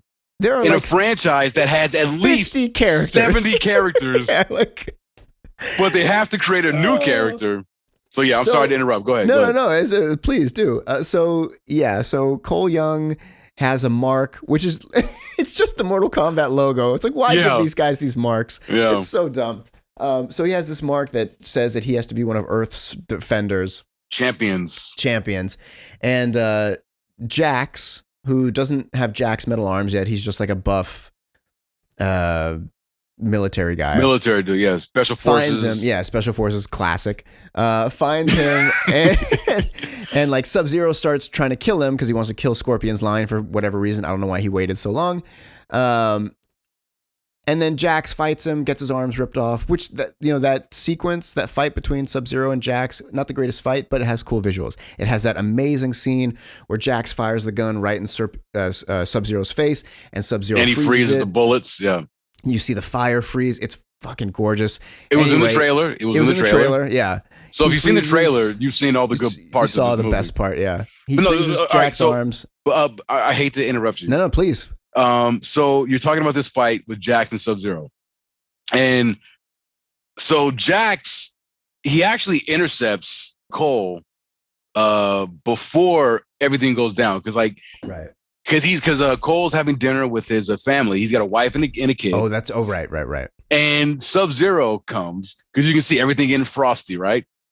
And Sub-Zero comes down and he starts laying down the fucking ice, like boom, boom. And he's like throwing fucking like icebergs and shards of ice. Also cool. Everywhere. And then that's when Jax comes. He's like, hey, Cole, get in the car. Da-da-da. We got to take it somewhere safe. Now, okay. And I know I might be nitpicky right here. This scene with Sub-Zero and how he could manipulate the weather to that level. I know. I'm like, why do you even throw a kick, motherfucker? Yeah. Like, if you can just manifest all this shit, like, I don't even understand why you're throwing a kick, a punch. Yeah. Like, just whenever you see an opponent, just freeze their ass. Yeah. It's just hailing sheets of sharp ice or whatever. Yeah. It's like and I love Sub-Zero, but they made him so overpowered to the point where I wasn't trying to think that way, but like you see this display of power, and I'm like, well, why do you even bother fighting if you can do all this? Yeah. Can't you just freeze any room you're in and kill whoever's there? Yeah. Yeah. So yeah, I just had to throw that in there because totally. It didn't make any sense. Yeah. So ultimately, like, Jax is like, get out of here, take my car, and then he fights Sub-Zero. Sub-Zero freezes him, rips his arm off. Johnny Cage. Cole Young goes to Sonya's house in the middle of the desert. I guess Sub-Zero doesn't know how to track him anymore. Yeah, we'll get He just gives up immediately. Yeah, he goes back to Outworld. He's like, I lost him. I saw him, and then he turned a corner, and I don't know, boss. I don't know what to say. He goes to Sonya Blade's house. She's there, very stereotypical character. Like the actor who played Sonya, I didn't have a problem with. Like, I thought she did okay with what she had. But I like that actress. Yeah. But the character, like, her was just really boring and lame. And the entire movie, we'll get to it, but like, she's like not allowed in the club. So it's just like women have no agency in this movie. Yeah, so none.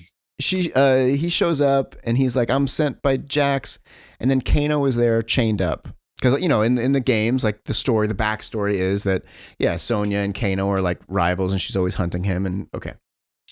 And the actor who plays Kano is the comic relief, and he's funny. He doesn't have a lot to work with because the dialogue is really bad, but he's doing his best. Kano is the best thing about this movie. Yeah, in my opinion. For this movie, the story of Sub-Zero and Scorpion and Kano are the only good parts about the movie, and they're like barely in the movie. I was just about to say, the movie starts with Sub-Zero and Scorpion, and you don't see these motherfuckers. Well, I mean, you see Sub-Zero, but like them together till the end. You don't see again till the end. The last 10 minutes then, is like So Kano was the only character that kept me in front of my television, because there were times where I was like, I'm done with this. Like, I'm bored. I actually had to watch this in 2 sittings because I fell asleep the first time. I fell asleep the first time I saw it too. Yeah, I did. So, blah, blah, blah. They get him to Outer World or Elseworld or wherever the fuck. And Raiden's there, and Liu Kang is there, and Kung Lao is there. And the actors who played Raiden, Liu Kang, and Kung Lao are the worst, most cheesiest, over-the-top actors maybe ever. So bad. And then it's just very typical, like, we're training for a tournament. There's a tournament to capture all the worlds. And you're like, what? Why? And they're like, and you guys have to fight us, but you need to get your spirit animal power. Mine is a leprechaun porcupine. and the way you get your superpower is just by getting beat up a lot. That was so unnecessary. Which is that like, okay, element they established that Cole Young only gets beat up a lot. Yeah. But he just never getting beat up his entire fucking life. Like, they established that early on when you first see him, that he is they mentioned that he was a MMA artist that was good at one time, but then has not been the same guy. I mean, the first time we introduced to him, he's getting his ass whooped. Yeah. Yeah. I'm like, how is he supposed to be the hero? It's yeah. I mean, I can see, like, I don't know how you feel, but I feel that it's hard to even talk about this movie because it's so dumb and bad that I don't know. It's frustrating to even try to, like, navigate through this terrible story. It is. But essentially, the teams. So they're in Raiden's hideout, and then all of a sudden, like, Shang Tsung, Sub-Zero, Melina, Cabal, and someone else just, like, show up there. They're like, "Hey, we're here," and Raiden's like, "It's against the rules for us to fight right now." And Shang Tsung is like, "I don't give a fuck." And then Raiden's like, "Well, these are the rules, and we have to follow the rules." And then they're like, "Fine, we'll wait. We'll fight later when we're allowed to fight." And Raiden cast down this some magical barrier spell. Magical barrier. But to your point, it's like, so Shang Tsung and his cronies just show up. I'm like, well, what was stopping you from doing that any other time? Any other, they could just pop in? Yeah, the pop in. So they don't fight, and they allow these guys to train and find their spirit animals. So this thing I'm saying about their spirit animal. The spirit animals. Liu Kang and Kung Lao have, like, superpowers. Like, in the game, like, you have a special move. And they're like, you guys are worthless because you guys don't have your superpower. Your powers. And like, and they're even worse to Sonya because she doesn't even have the mark. Yeah, she doesn't have Jax has it. She doesn't. And they're like, oh, you're just... Kano has it. Kano has it. Yeah. And so the whole time they're like, Sonya, go away. No girls allowed. Little rascals. Oh, Tay. That's exactly how it came across. Yeah. And and everybody is just, like, very accepting, like, oh, okay, there's, like, multiple dimensions and we have to fight to save ours. Okay, cool. I'm on board. Like, there's no adjustment period. Everybody's like, oh, great. And so they're training, and it's like the way you get your superpower is just from pain, experiencing pain. But, like, all of these people have experienced tremendous amounts of pain. They're all, like, brutal fighters, but they just never got their superpower. But they needed to experience that pain in front of Liu Kang right, and Raiden for them to unlock their painful gift. Except for Cole Young, who gets his while he's fighting Goro for some reason, and who is not weirded out by this giant monster with 4 arms, and his, like, wife and kid are also like, that's normal. So ultimately, like, they all get their superpowers. Kano turns against the good guys, clearly, because he's a bad guy. And, like, which I liked, because I was curious, because I'm like, okay, so Kano was like a prisoner of Sonya Blade in the beginning, ends up going on this journey with the rest of the crew to be trained by Liu Kang and Raiden and the dude with the buzzsaw hat. Yeah, Kung Lao. And so I was like, oh, they're doing something creative here. Right. I guess they're making Kano like the anti-hero, but he's going to be on the hero side. Psych. But yeah, but which is fine. Like he turns. Yes. And I like again, like everything with Kano made sense. He is like the only character whose motives and like I understood because he was he was a villain from the beginning. Yes. He only was with them because it was like, well, fuck. I mean, he just didn't want to get killed. He didn't want to get killed. Yeah. But as soon as he found his way to kind of turn against them, he did. Yeah. And I like that. Totally. So Kano, like it should be called Mortal Kano. Yes. Like this is his movie. And he is funny. He's constantly making jokes. He's constantly taking the piss out of people. He's the only one with just even some charisma, some life. Everybody else is so dull and boring. Jax is kind of okay. Like he's trying to do something. Yeah. But like, so ultimately, like, they all just end up fighting at the end. No tournament even. No tournament. There's no tournament in a Mortal Kombat movie. They talk about the tournament. They don't do it. They just end up fighting. Yeah. And Kung Lao kills some Banshee girl with like a cool kill. He like his hat is in the ground and it's spinning and it's one of his fatalities. Yeah, and she splits in half. I like that. There's some cool visuals. And Cabal and Kano fight and kind of have a stalemate, and then he ends up turning Kano. Sonya and Melina are fighting or something or whatever. They all fight. Everybody basically loses except for Sub-Zero, who, I don't know, I guess he goes back and he gets Cole Young's wife and kid.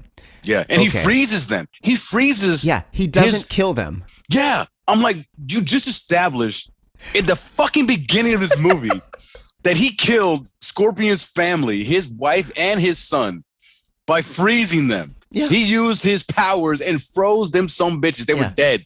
But in this case, he does the same thing to Cole's family, and all of a sudden, they're okay. Live. But not only does he takes them to a second location to freeze them. Yes, he takes them from a house to a gym. To freeze them on a cage. Inside of a cage, like inside of an octagon. He freezes them there, and like B said, like they're still alive, like they're being cocooned in aliens, and so. Cole Young, this is like now the end of the movie. Cole Young goes there, he sees them, and he's trying to like, and he has his superpower at this point, which is like some dumb, like a shirt. Yeah, if you can explain his powers to me, I will give you $50 because I didn't know what the fuck happened to him. Like I didn't understand those powers at all. And we're not meant to because shockingly, they don't even attempt to explain. They don't. What his power is. Whatever it was, it looked bad. I'm like, yeah, like Kano gets a laser eye. Jax was really dumb too. So he gets his arms ripped off by Sub-Zero. Oh, yeah. They build him like these weak ass metal arms, which is like, okay, they just built him these metal arms. He's got long mechanical T-Rex arms. But they're like skinny. And like the whole time you're like, I was like, oh, they give him like skinny ass arms? That's a bunch of bullshit. But then when he gets his power, he just gets strong metal arms. And it just makes no sense. So anyway, Cole Young's power, he gets like some kind of it looks like a Kevlar suit. Like a long sleeve Kevlar tee. Yeah. And these Kupatons. Like, is that what they're called? Yeah, like Kupaton, they look like batons to me, like brother beaters. Yeah, exactly. That the cops use. Yeah. Exactly. It's exactly. It's a police baton. He has two police batons that like materialize. And you're like, what good is that against a 4-arm monster or a guy who freezes you? Like his guy has a stick? Yeah. You got 2 sticks? So Cole Young, and at this point I'm like, oh, I guess this is like the new Scorpion, because that's the connection they're making, that this is the Scorpion. Yeah, that's line. What I thought too. That's what and I thought was like, too. Oh, so he's gonna turn into Scorpion. I kept waiting for him to turn into Scorpion. He's fighting Sub-Zero. He's getting his ass kicked, and then all of a sudden, Scorpion comes back. Yeah, from the beginning. And they were showing flashback. They were showing like these images that Cole was seeing of Scorpion. Right. Like it was his lineage. In hell or something. Like there were these scenes where Scorpion's like in like this hell pit and he's like having these flashbacks and he wakes up like, what the fuck was that? Right. And I'm like, well, why? Yeah, I'm like, why is Scorpion in hell? Like, wasn't he the one that was murdered by Sub-Zero? He seemed like a really good guy. He seemed like a good guy. He was like gardening. He had a wife and 2 kids and like peaceful. He seemed like a good guy. But then, yeah, like you said, I mean, at the end fight with Cole and Sub-Zero, he just shows the fuck He just up. pops up. Literally just, he's there. And he says, I came back from hell to kill you. And I was like, that was an option? Why didn't we see that movie? Yeah. That's the movie I wanted to see. I loved the beginning. I would have loved a movie of him trying to escape hell to fucking kill Sub-Zero for murdering his family. That is a compelling story. That is a compelling story. And I would also like to know what took you so long. Because as for me as a viewer, it seemed like you just made a decision like right there on the spot. Like, oh, here I am. There you are. Let's keep it going. He had to wait to a situation very similar. I bet like he made a deal with Satan. Satan was like, okay, I'll let you out if Sub-Zero ever does to somebody else what he did to you. Like Satan was like kind of being kind of cheeky, like, that's never going to happen. It's never going to happen. That'd be so like, weird. What are the chances of that shit happening? Yeah, that's a safe bet to make. And then they were watching it on their little TV, and then Scorpion was like, oh, Satan, look. He's doing it again. You said I could go. And Satan was like, you got me, Scorpion. And he pushed the button. All right, there you go. Go ahead, pop up. So Scorpion pops up, and he gives like an exposition of, I was in hell, and now I'm here to kill you. Yeah. And I seriously, like, I literally screamed out loud, like, why didn't I see this movie? This is the movie I would want to see. And then Scorpion and Sub-Zero have a fight, and surprise, it's the only other good fight in this movie for a little bit. See, I didn't think it was that good. I didn't think their fight at the end was anywhere near as good as like what went down as good as in the beginning. For sure not. No. And go ahead, continue. I have a point that we're gonna make after the fight, but go. So there's a point. So we established in the beginning that Scorpion is Japanese, and he's speaking Japanese, and he's speaking Japanese when he comes back out of hell. The doggy. Oh yeah, my dog's here. Yeah. Until you can't even see her. There she goes. No. Until he's speaking Japanese, until he throws his kunai, and then in English, get over here, brother. I damn near threw my remote at my TV. I'm like, look, I know this is what this character does in the game, but you've established at the fucking start of this movie that he is Japanese. Not anywhere was he speaking English. No. And they even did, and this is why I really am upset with this movie, because the first 10 minutes, like the subtitles were good. Yeah. Because they like when Sub-Zero comes in and it shows that, Scorpion talking and it says Japanese. Yeah. And then Sub-Zero talks Chinese. I really like that.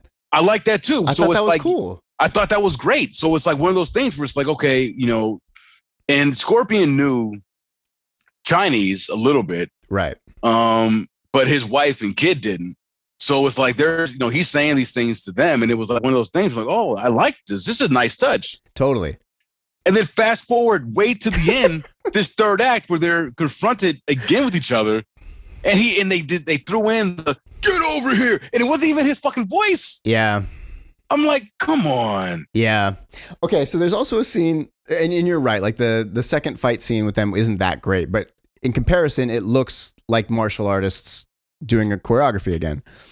But there's a part where Scorpion and Sub-Zero are fighting, and then it just cuts to Cole, who's in front of his wife and daughter who are frozen, and he's just like punching the ice. Yeah, he's punching the ice.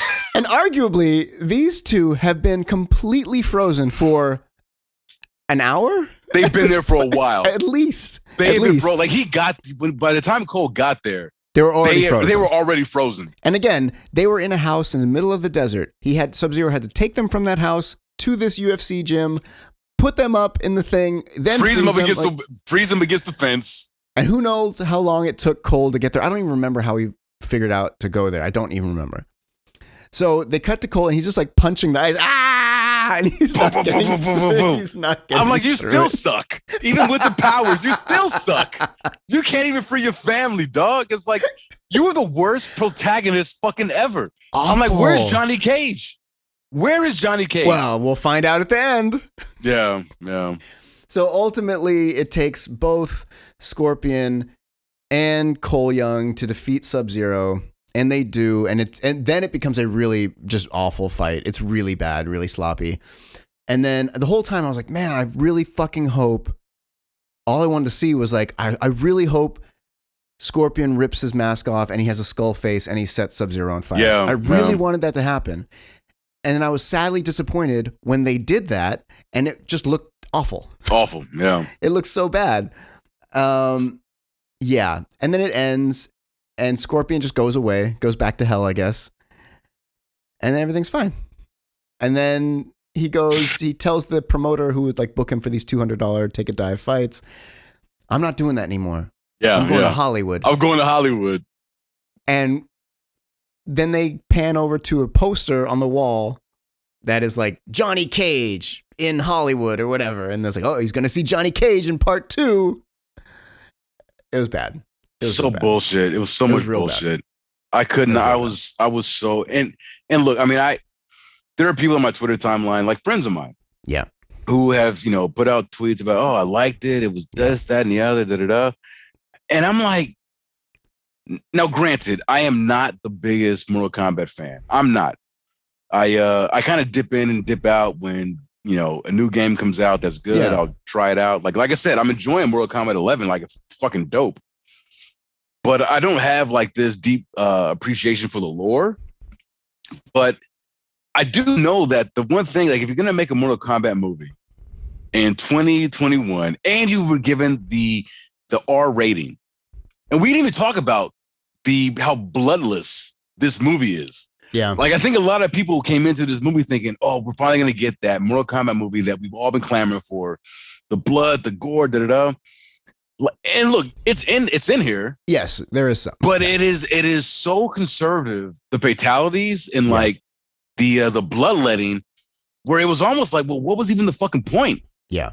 It's like you spent more time with the fucking language than you did with the violence. And not to say that I'm even like I want to see people getting decapitated, but it is part of this franchise. Yeah, the franchise is built on just very over the top, just insane violence, like cartoony, gory, cartoony violence. Fatalities. Yeah.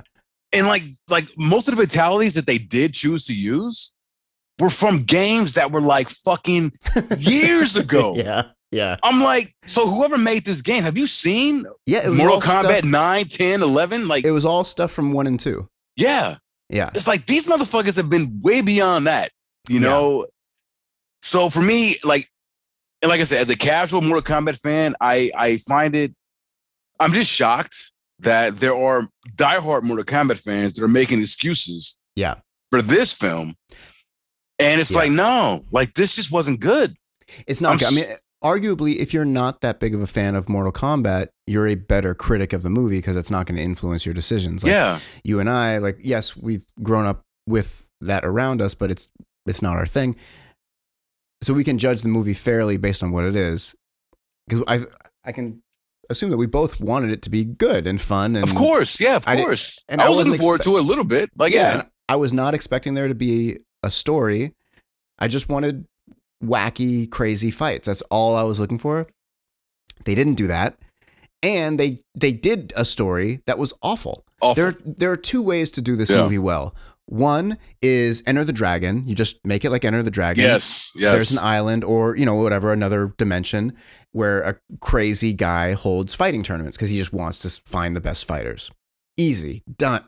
And if that's the movie, then give it the most over-the-top shit ever. Make it just a tournament. Like, they're going to sleep here. They might talk shit to each other, but they're not allowed to fight until they're there. And I want to see babe-alities. I want to see friendship-alities. I want to see all of that shit. Show me the crazy toasties. I want to see all of it. Make it ridiculous. Like a Stephen Chow, Kung Fu Hustle level of insanity. Yes. Make it that. That would be amazing. The other way is the story that they thought of but just didn't make, which is Scorpion escaping hell to avenge the death of his family and kill Sub-Zero. Just the 2 of them hunting each other. That is another great movie here. And did they do either? No, not even close. So first, to your first point, like, everything that you were hoping that this movie would be is what they did in the 1995 Mortal Kombat film. Yes, but just a bad version of it. It was a bad version of it. They didn't have the amount of money that this film had. They didn't have the R rating, the technology. But that is why that 95 film is still held in high regard. And look, like, is that a good movie? No, like it's adequate. But I will say, and again, for me, like, I can forget. I mean, you know me. We've talked movies and TV shows for years, ever since we've been friends. Yeah. Like, I am very forgiving. Yes. Of entertainment. Yeah. Very forgiving. More forgiving than most, which you may not believe, people, because I didn't like the last episode of Falcon, but I still gave it a passing grade. Yeah. And I didn't like this. But it's easy. It's like, dude, like, it's Mortal Kombat. If you give me a movie with minimal plot, but with fucking kick-ass martial arts choreography, brutality with the fights, lean into the fatalities more than what they did here, like, that's all that I wanted from this. That's it. And they didn't give me any of it. Nothing. And I can't stress enough how disappointing and how, for me, a fail. Where it's like, you have a property, an IP called Mortal Kombat, where the entire fucking point of this is combat. You've got fighters, martial artists. And I mean, not all martial artists, you know, Jack's like a brawler, whatever. Sure. But you've got fighters that No, but he's a special forces guy. He can do it. Yeah, but they're competing hand-to-hand combat. And if you can't get the choreography down, like, I just don't understand. Like, why not? Yeah. There's no excuse for that. It would be as if you're watching Enter the Dragon and the fighting was bad. Like, the whole movie is for martial arts. It's just for watching martial arts. I'm here for the fights. That's it. I just want to see good fights. I'm here for the fights. Yeah. And none, aside from that first Scorpion Sub-Zero fight, and then, like, you know, that first Jack Sub-Zero fight is okay. But that's it. But it was, but that was less of a fight and more of just I'm gonna fuck you up. Yeah. Destroy your arms. Yeah. It was a cool scene, but yes. Yeah. Okay. Yeah. It was a cool scene. In wrestling terms, fight. That was like, you know, Jax got squashed by Sub-Zero. Right. It was like a throwaway backstage to set up a new fight coming later. Yeah. Yeah. But yeah, it's absolutely what you said. Like, there is almost no good fighting here. Again, the first 7 minutes, you should watch it, because it's really good. And then stop. And then shut it off. And then stop, because it doesn't get better. It just gets worse from there. Yeah, there is no other part. You know, if you want to watch it for Kano, you can, like, fast forward and just, like, check him out, because he's enjoyable. But not like, he was enjoyable. He's not worth it. No, he's not. But not worth sitting through an hour and 40 minutes of this movie just to see Kano. Yeah, I mean, most of my friends like the movie too. They're like, "Man, I really like it," and I was like, "It's okay." Like, I'm trying not to be like, "You don't know what the fuck you're talking about." See, what is with people? Like, people's expectations, like, they're just okay with things because it's not terrible. So, like, well, it's a video game. So I don't think it's that. You know what I actually think it is? I think that geek culture is so in vogue that almost anything coming from geek culture, people think they have to like it to be in. See, like, because people like Shazam, people like Aquaman. These are objectively. I like Shazam. Shazam. Awful movies. I didn't think. All right. I didn't think Shazam was awful. I agree with you with Aquaman. That was fucking the shits. They're basically the same movie. But Aquaman Shazam was a better version of it, in my opinion. I didn't think I didn't think Shazam was bad. I did. I don't think it's Aquaman level bad. Aquaman is worse. But, like, I thought Shazam was also very bad. See, for me, I would think that with you know, geek culture and, like, all these comic films and just all this, you know, pop entertainment being adapted into movies and, you know, animation, whatever, that people will be more discerning. Where it's like, we've seen what the best of this can be. But see, that's just it. We don't want to take the scraps anymore. It's like, that's just it, though. Like, the amount of people watching this who are actually familiar with the source material are low. Most of the people watching these movies have never read a comic, have never played a video game. They're moviegoers. These are the in movies right now. So people are like, they're all good. They're all great. But, like, I think anybody who's actually familiar with this shit is like, this is not good. Yeah. This is because, again, like, you know, us being lifelong comic readers, we can look at these. If a comic movie is bad, we can look at it and be like, no, They don't understand the character. They don't understand anything about this. I've read a million different books from a million different writers that are better. And same thing with video games. I just think people, they want to be in that crowd of like, I'm a nerd, I'm a geek. That's the cool thing. But this was a bad movie. Fuck all that. Like I am a fucking geek and a nerd from day fucking one. Yeah. On this planet. Yeah. Like I was ridiculed as a kid. Yeah. For reading comics. Like I had to. Like when I was young, I was so happy when I was living in Mexico. I was so happy to meet friends that also were into comics. Yeah. We were the outcasts. We were the outsiders. Nobody wanted to fuck with us, but I could at least talk with my friends about the shit that we all like, movies, comics, whatever. And now it's a thing, and I love it. It's mainstream. I love it. Sure. But at the same time, it's like, don't just be happy that you got a thing. Yeah. Just for the sake of it being there. It's like good is good, bad is bad, mediocre is mediocre. Yeah. And I don't know. For me, like I just have a very hard time putting up with mediocrity when you're in a situation, as far as especially with like Mortal Kombat, where you've got Warner Brothers backing you, you've got a budget that is infinitely higher than what the first movie had. You've got all this shit at your disposal, and this is what you delivered to us. And the fucking game, in this game, it's like, motherfuckers, have you played 11? Like I would, like if you're making that movie, like play 11. Yeah, it's like when there's bad Marvel stuff, I'm like, why didn't you hire the people who wrote the best Marvel books to do this? Yeah. When there's bad DC stuff, I'm like, why don't you hire the best DC writers to help write this shit? Why are you hiring random screenwriters? Random screenwriters, who have no idea of the property. No idea. Like every time there's a Batman movie comes out, I'm like, was Paul Dini consulted? If not, then go fuck yourself. Like you don't know what you're doing. And like with this Mortal Kombat, yeah, exactly. Like here's the other problem. Like you said, yes, they have the budget, they have the IP, they have just like almost 100 characters to choose from. Like you got the rated R, you got the rated R license. You got your rating, and to get gully. It's going straight to streaming, and I think it's in theaters too. But basically, straight to streaming. You can do whatever you want with this movie. And the other amazing thing. Nobody is clamoring for this. You don't have to capitalize on something. Like, a lot of times they'll put out a movie just because the subject is hot or whatever. Right. You gotta put it out. Just fucking put it out. In video games especially, right? That was not the case here. No. This property is 30 years old. Yeah. Like there was nobody was like, oh man, if they don't put out this Mortal Kombat movie, I don't know. They're gonna lose their steam. That is so true. That is so true. People got excited because of the announcement of it. And they were like, oh, wow, they're doing another. Like, nobody was thinking they were going to do a Mortal Kombat movie, let alone a rated R one. Like Godzilla vs. Kong. They could have just taken as much time as they wanted. There was no, there was no countdown. There was no clock There was no ticking. countdown. There was no rush. Just do whatever you want.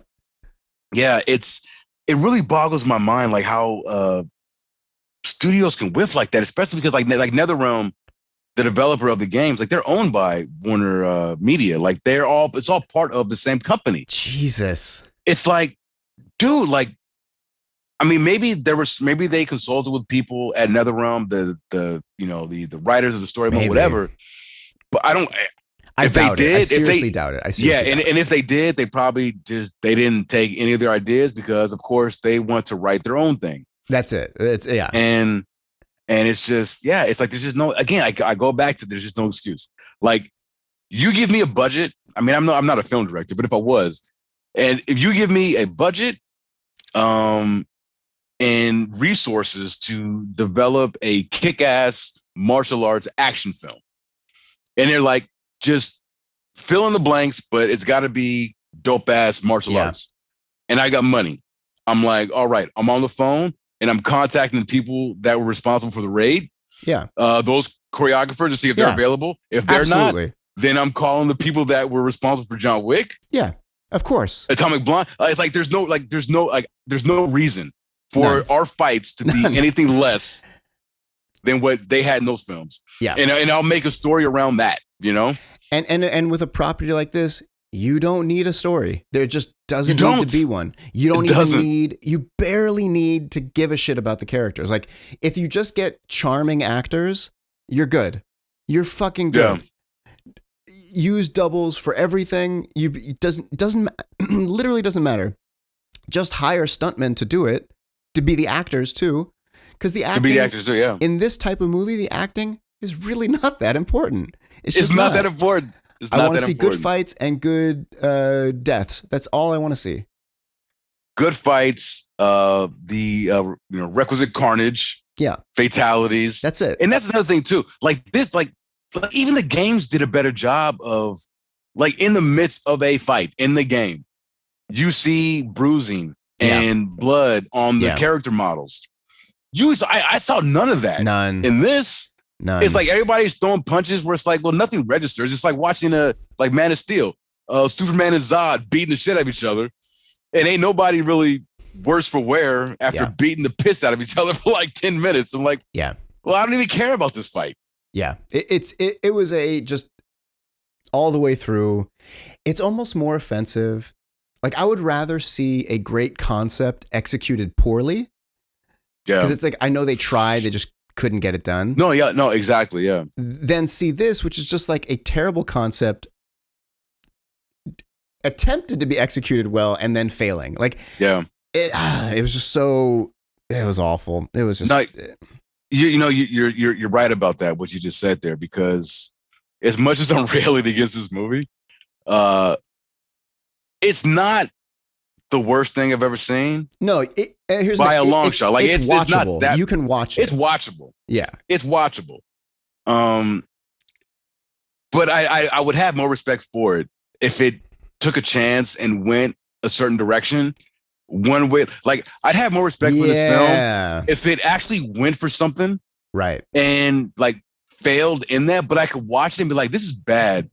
But these motherfuckers tried to do something different. They tried to do something. This movie was like they were trying to play it too safe. Yeah, they walked in the middle, and they walked in the middle, and like that's the worst place to be.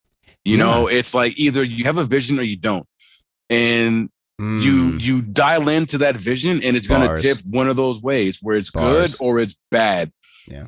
The worst thing is to just be in the middle and just be meh. Bars. Yeah. Yeah. Yeah, man. I couldn't agree more. And that is this movie. It's meh. If you want to watch it, watch the first 7 minutes, that Sub-Zero Scorpion opening, and then shut it off. Which they made available for free the couple days before the movie came out. Smart. Yeah. Smart. But it fooled me because I saw that 7 minutes. I'm like, oh my God, this might be.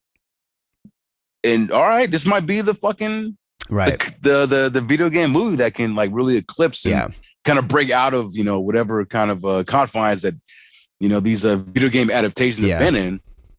But they fooled him with that. It didn't do it. You can watch that movie and just see like a cool short film. Yeah. And that's it. It worked better that way, honestly. Totally. And it's weird that they had that in this movie too, because it doesn't ever come back.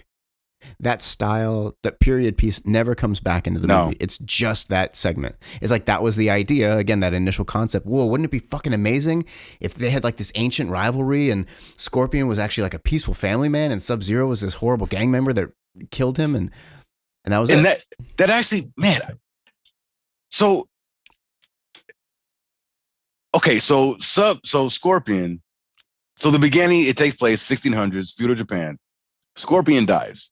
So I get, okay, he was sent to hell, whatever, as fugazi as that is. Yeah. Sub-Zero, though, they never even go into any explanation of how he was able to live as long as he did. They don't go into who he is. And I know that in a franchise like Mortal Kombat, like that's the last thing you need to concern yourself with. But I was maybe hoping that maybe they'd figured a way to kind of button that up, where it's like, because we're starting so far in the past, and here we are now, and they did show up again, and it's like, I guess, all right.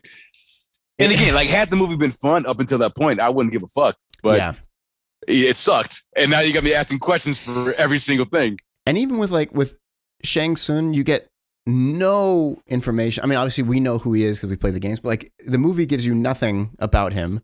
Yeah. And even Raiden, like nothing. It's just everything about it. I'm like, is this a first draft? It's what it felt like. Like, did they nobody tried. It's not good. And was I the only one? So in the movie, like you've got the Outworld, which is where Shang Tsung is operating, and then you've got the R world. But like the Outworld and the world where Liu Kang and everybody was like practicing, the shit looked the same. The same. I'm like, it's the same landscape. I was like confused at one point. I'm like, wait, are we still in our world? Or are we in Outworld? Yeah, because it's just this, plantless, just dunes and like hills. Yeah, and I was confused for a minute. I'm like, wait, are we in Outworld too, or? What's going on? Yeah, absolutely. There was nothing to differentiate. Like visually, there was terrain, visually is the same, but also like the way they moved through the world was the same too. Like the Outworld was desolate, and when they're in the real world, aside from that scene where they're eating tacos or whatever, there's nobody else in the movie. No, there's no extras. Aside that's from true. That scene, yeah, there are no extras in this movie. It's an unlived in world. Both of them. Perfect. Both of them. Yeah. Perfect. Yeah. Yeah. It's really bad. Yeah. So what would you rate it on our? I want to come up with a rating system. A rating system, but we can do like a B, C. I like that. Okay. Yeah. Well, what would you give this one? A D minus. D minus. Yeah. I did enjoy that first 7 minutes, and there are a couple decent visual pieces, and Kano is kind of enjoyable. So yeah, D minus. D. Yeah, I'll go D. I mean, D minus. I figured they're all the same. So yeah, I mean, it's okay. It's not a fail. Definitely not. But it's not good. It's not a pass. It's not a pass. Yeah, for sure. Yeah, not. I'll just give it a D. I'll give it a D. Which, and again, like, I'm somebody who was very forgiving of a lot of movies. I was just having an argument with a friend of mine, Amir, last weekend about the merits of Caddyshack 2. Oof. I like Caddyshack 2. And now maybe I said that, people are going to be like, oh, well, you like Caddyshack 2, B? Like, I ain't listening to you. But look, I understand that Caddyshack 2 is, like, me liking it is a minority opinion. Sure. But I enjoy it. And I saw it recently, too. So it's not like me as a kid. I saw it 2 weeks ago. And it made me laugh. It's stupid, of course. And any negative anybody wants to say about it, I get it. But, hey, it makes me laugh.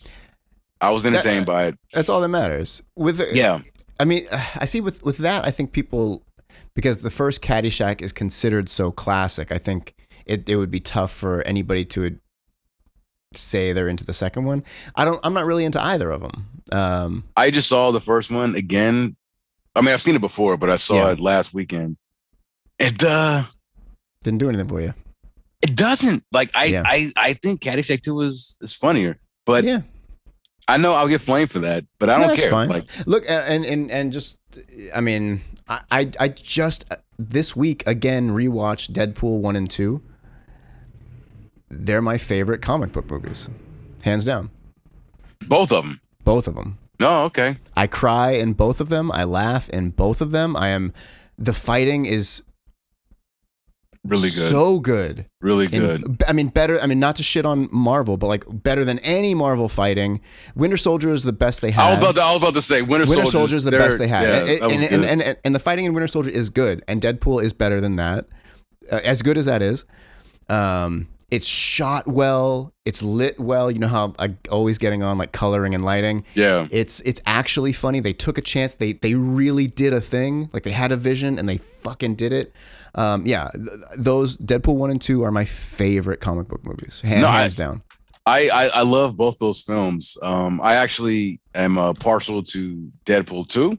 So good. Over 1. Yeah. But I like them both. I mean, I don't even care. Like however somebody lands in that, I'm like, yeah, sure. I really enjoyed those films because I think 2 is I prefer 2 as much as I love 1. I think 2 is better also. Yeah. I think 2 is just better. I think because it's like Deadpool, that character plays off. He's a better character when he has other characters to play off of. Totally. And I think that's why I like 2 so much. Like with the Domino and Cable and Colossus and Colossus. Yeah. See, that's those movies. I don't want to. The I can't start best another topic, interpretation of Colossus by ever far. in so a movie. Good. That he's in like a a fucking hall monitor, like a nerdy, like a dweeb. That's it's him. So good. That's him. So he's like a good. big metallic Boy Scout. Like that's Peter, And the way, like, I mean, Ryan Reynolds is just a fucking genius in these movies. Like, he's perfect, and he's so funny, and those movies are amazing, amazing. And I cry, like, actually cry at the end of Deadpool 2 every time. Yeah, I was gonna say, I've never cried watching the first Deadpool, but I've seen Deadpool 2 like 3 or 4 times, and I always cry at the end. Yeah. When he wants to be with and he goes Vanessa. Back. Is it Vanessa? Yeah. Yeah. And she's just telling him, it's like, no, it's not your time yet. And all he wants is to be with her. That moment is waterworks, man. Yeah, like I always tear up. I always tear up. Yeah, it's great. Yeah. And to those credits, like relating it to like the Marvel movies that I love, even the ones that I really love, I don't watch all the time. But the Deadpool movies, both of them, are effortlessly watchable. Yeah. They're so easy to watch. And they're R-rated and they're funny. Like and like actual jokes, not like bullshit sitcom jokes. Like those movies are amazing. They're unto themselves, they're basically perfect. They're incredible. I think so. I mean, I think, I mean, like I said, I mean, 1 and 2, like I said, I think 2 gets the edge slightly, but I mean, they're both neck and neck. They're so good. Yeah, man. they're so good. I mean, and because they're so consistent, and like it's so consistent. It is. So those Deadpool films, I'll just take Deadpool 1. It is the anathema of what Mortal Kombat is. Yeah. Where the people that made Deadpool, they knew the character, they knew what the fans wanted from this character, right? And they delivered. Like you got everything that you wanted from a Deadpool movie, right? And with Mortal Kombat, they had the name, and they're like, we'll show some blood and a couple fatalities. The fan base, nothing. Yeah, nothing. Yeah. Speaking of, I know we're probably got to wrap it up, but like something I really want to talk. I know we talked about it briefly. I really want to talk about Invincible with you. Yes, I need to watch it. I haven't seen it yet. 8 episodes. The season is done. So first season is done. They got renewed for season 2 and 3. I read that as well. So I just finished episode 8 today. I don't want to talk about it until you watch it. So whenever you're done, or even like whenever you start. Yeah, I'll start it this weekend. I mean, I've got it on the TV in the living room. Okay. Amazon Prime. So yeah, I'll definitely give it a. Really excited to hear your thoughts. I mean, you've been telling me how good it is, and the other podcasts that I listen to, they've been raving about it too. So I need to check it out. Yeah, as far as like where things rate in like the, animated or live action superhero pantheon or whatever, it's one of the greats for sure. Yeah. Okay. Yeah. All right. I was happy to read that it got renewed. Yeah. Yeah. The acting's great. J.K. Simmons. I mean, everybody's good in it. Like it's rare in like an animated for every voice actor to just crush it. Everybody's crushing it. Steven Yeun but like J.K. Simmons is a powerhouse. Well, I'm a big fan of Sandra Oh. Yeah, she's great. Have you ever watched Killing Eve? No, but she's so beautiful. Wait, Eve. Yeah. Yeah, dude, you gotta watch that show, man. Everybody tells me that. It's really good. But yeah, Eve is Villanelle. She is amazingly beautiful. Yeah. But Sandra Oh is also in that, and I think she's sexy too. And I look at Sandra Oh and like her hair, I just want to put my fingers all up in that shit. She got that nice, like, I don't know. Like there's something about her hair. I just want to I guess maybe that's how white folks look at me when I had an afro. Like, can I touch it? Can I touch it? I just want to put my hands. Yeah, like a pregnant belly. Yeah. Yeah. Oh man, I'm the worst. But yeah. Shit. But yeah, I like the cast. I'll check it out. Yeah. I'll start this weekend. I think you'll love it. I can't wait to hear. I'm probably gonna watch it again. Oh shit, okay. Yeah, I thought it was great. Now do you have Amazon Prime, or are you watching? I do. Yeah, I have it. Through other means? No, I have it. Are you... do you really have it? No, yeah. It's my account. My account. I have it. Yeah. Okay. Yeah. I gotta take my dog out. Hang on, Lumpia. Okay. All right. You got to take care of the dog. Yeah. Just watch it. I really want to talk about it. Yeah. All right. Yeah. That's my homework. I'll start it this weekend. Sweet. And I guess that'll do it. Thanks for listening, everybody. Give your plugs real quick. Oh, yeah, thank you.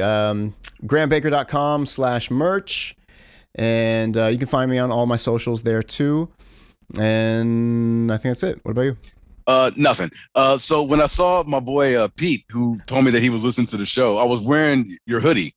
Oh, shit. I Hate Graham Baker. Yeah. And he was like, wait a minute. That's the guy you do the podcast with, right? I'm like, yeah.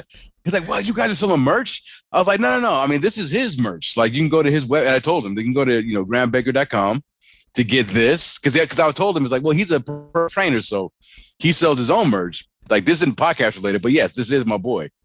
So. Well, and on that note, we're going to have some merch, some Bombcast merch coming soon, too. Don't nobody want to buy that shit. I want to. Don't nobody want to buy that shit. I do. Just keep selling your merch. That's all that matters. Well, we can sell both things. We can sell more than one thing. Nah, nobody will buy no Bombcast shit. Come on, man. A+ salesmanship. I do this because I love you and I love of course. Well, I want a shirt. I'm going to make sure the 4 people that listen. Yeah. Like, I love you. Mwah, Mitchell. That's how we start. Conrad, Pete, Byron. I think maybe Byron listens. I don't even know. And hey, for everybody listening, if you could, please rate and review us on iTunes and follow on Spotify. It does help us get bumped up in the algorithms. So, and share it, let people know if you're enjoying it. Look, guys, this is a free fucking podcast, okay? No, I'm just fucking with you. So the way you pay is with blood or just clicking a button. Just click a button. If you could rate and review, that would help. And that'll do it. We'll be back next week with some other shit. Just click a like. Just click a like. Just click a like. And I have been putting these on YouTube as well, just the audio. So if you, stream stuff on YouTube and you want to listen, you can do so there as well. All right. There you Sounds good. Thanks for listening. So I'm on Twitter and shit, but yeah, that's it. Oh, we have a Twitter at Bombcast. Oh, we Podcast. do. Yeah, that's right. Hey, thank you for Bombcast. for creating that. Yeah, no problem. Let me actually get the name actually right. It is. Yeah. Let me see. I'll beat you to it. Shit. At Bombcast Podcast. All one word. At Bombcast Podcast. On Twitter, follow us. Yeah. And we'll be back next week with something. Yeah. Invincible, hopefully. Ooh, yeah. However many you watch. Let's do Invincible next week. Okay. Sounds good. Sweet. All right. Thanks for listening, everybody. All right. Peace.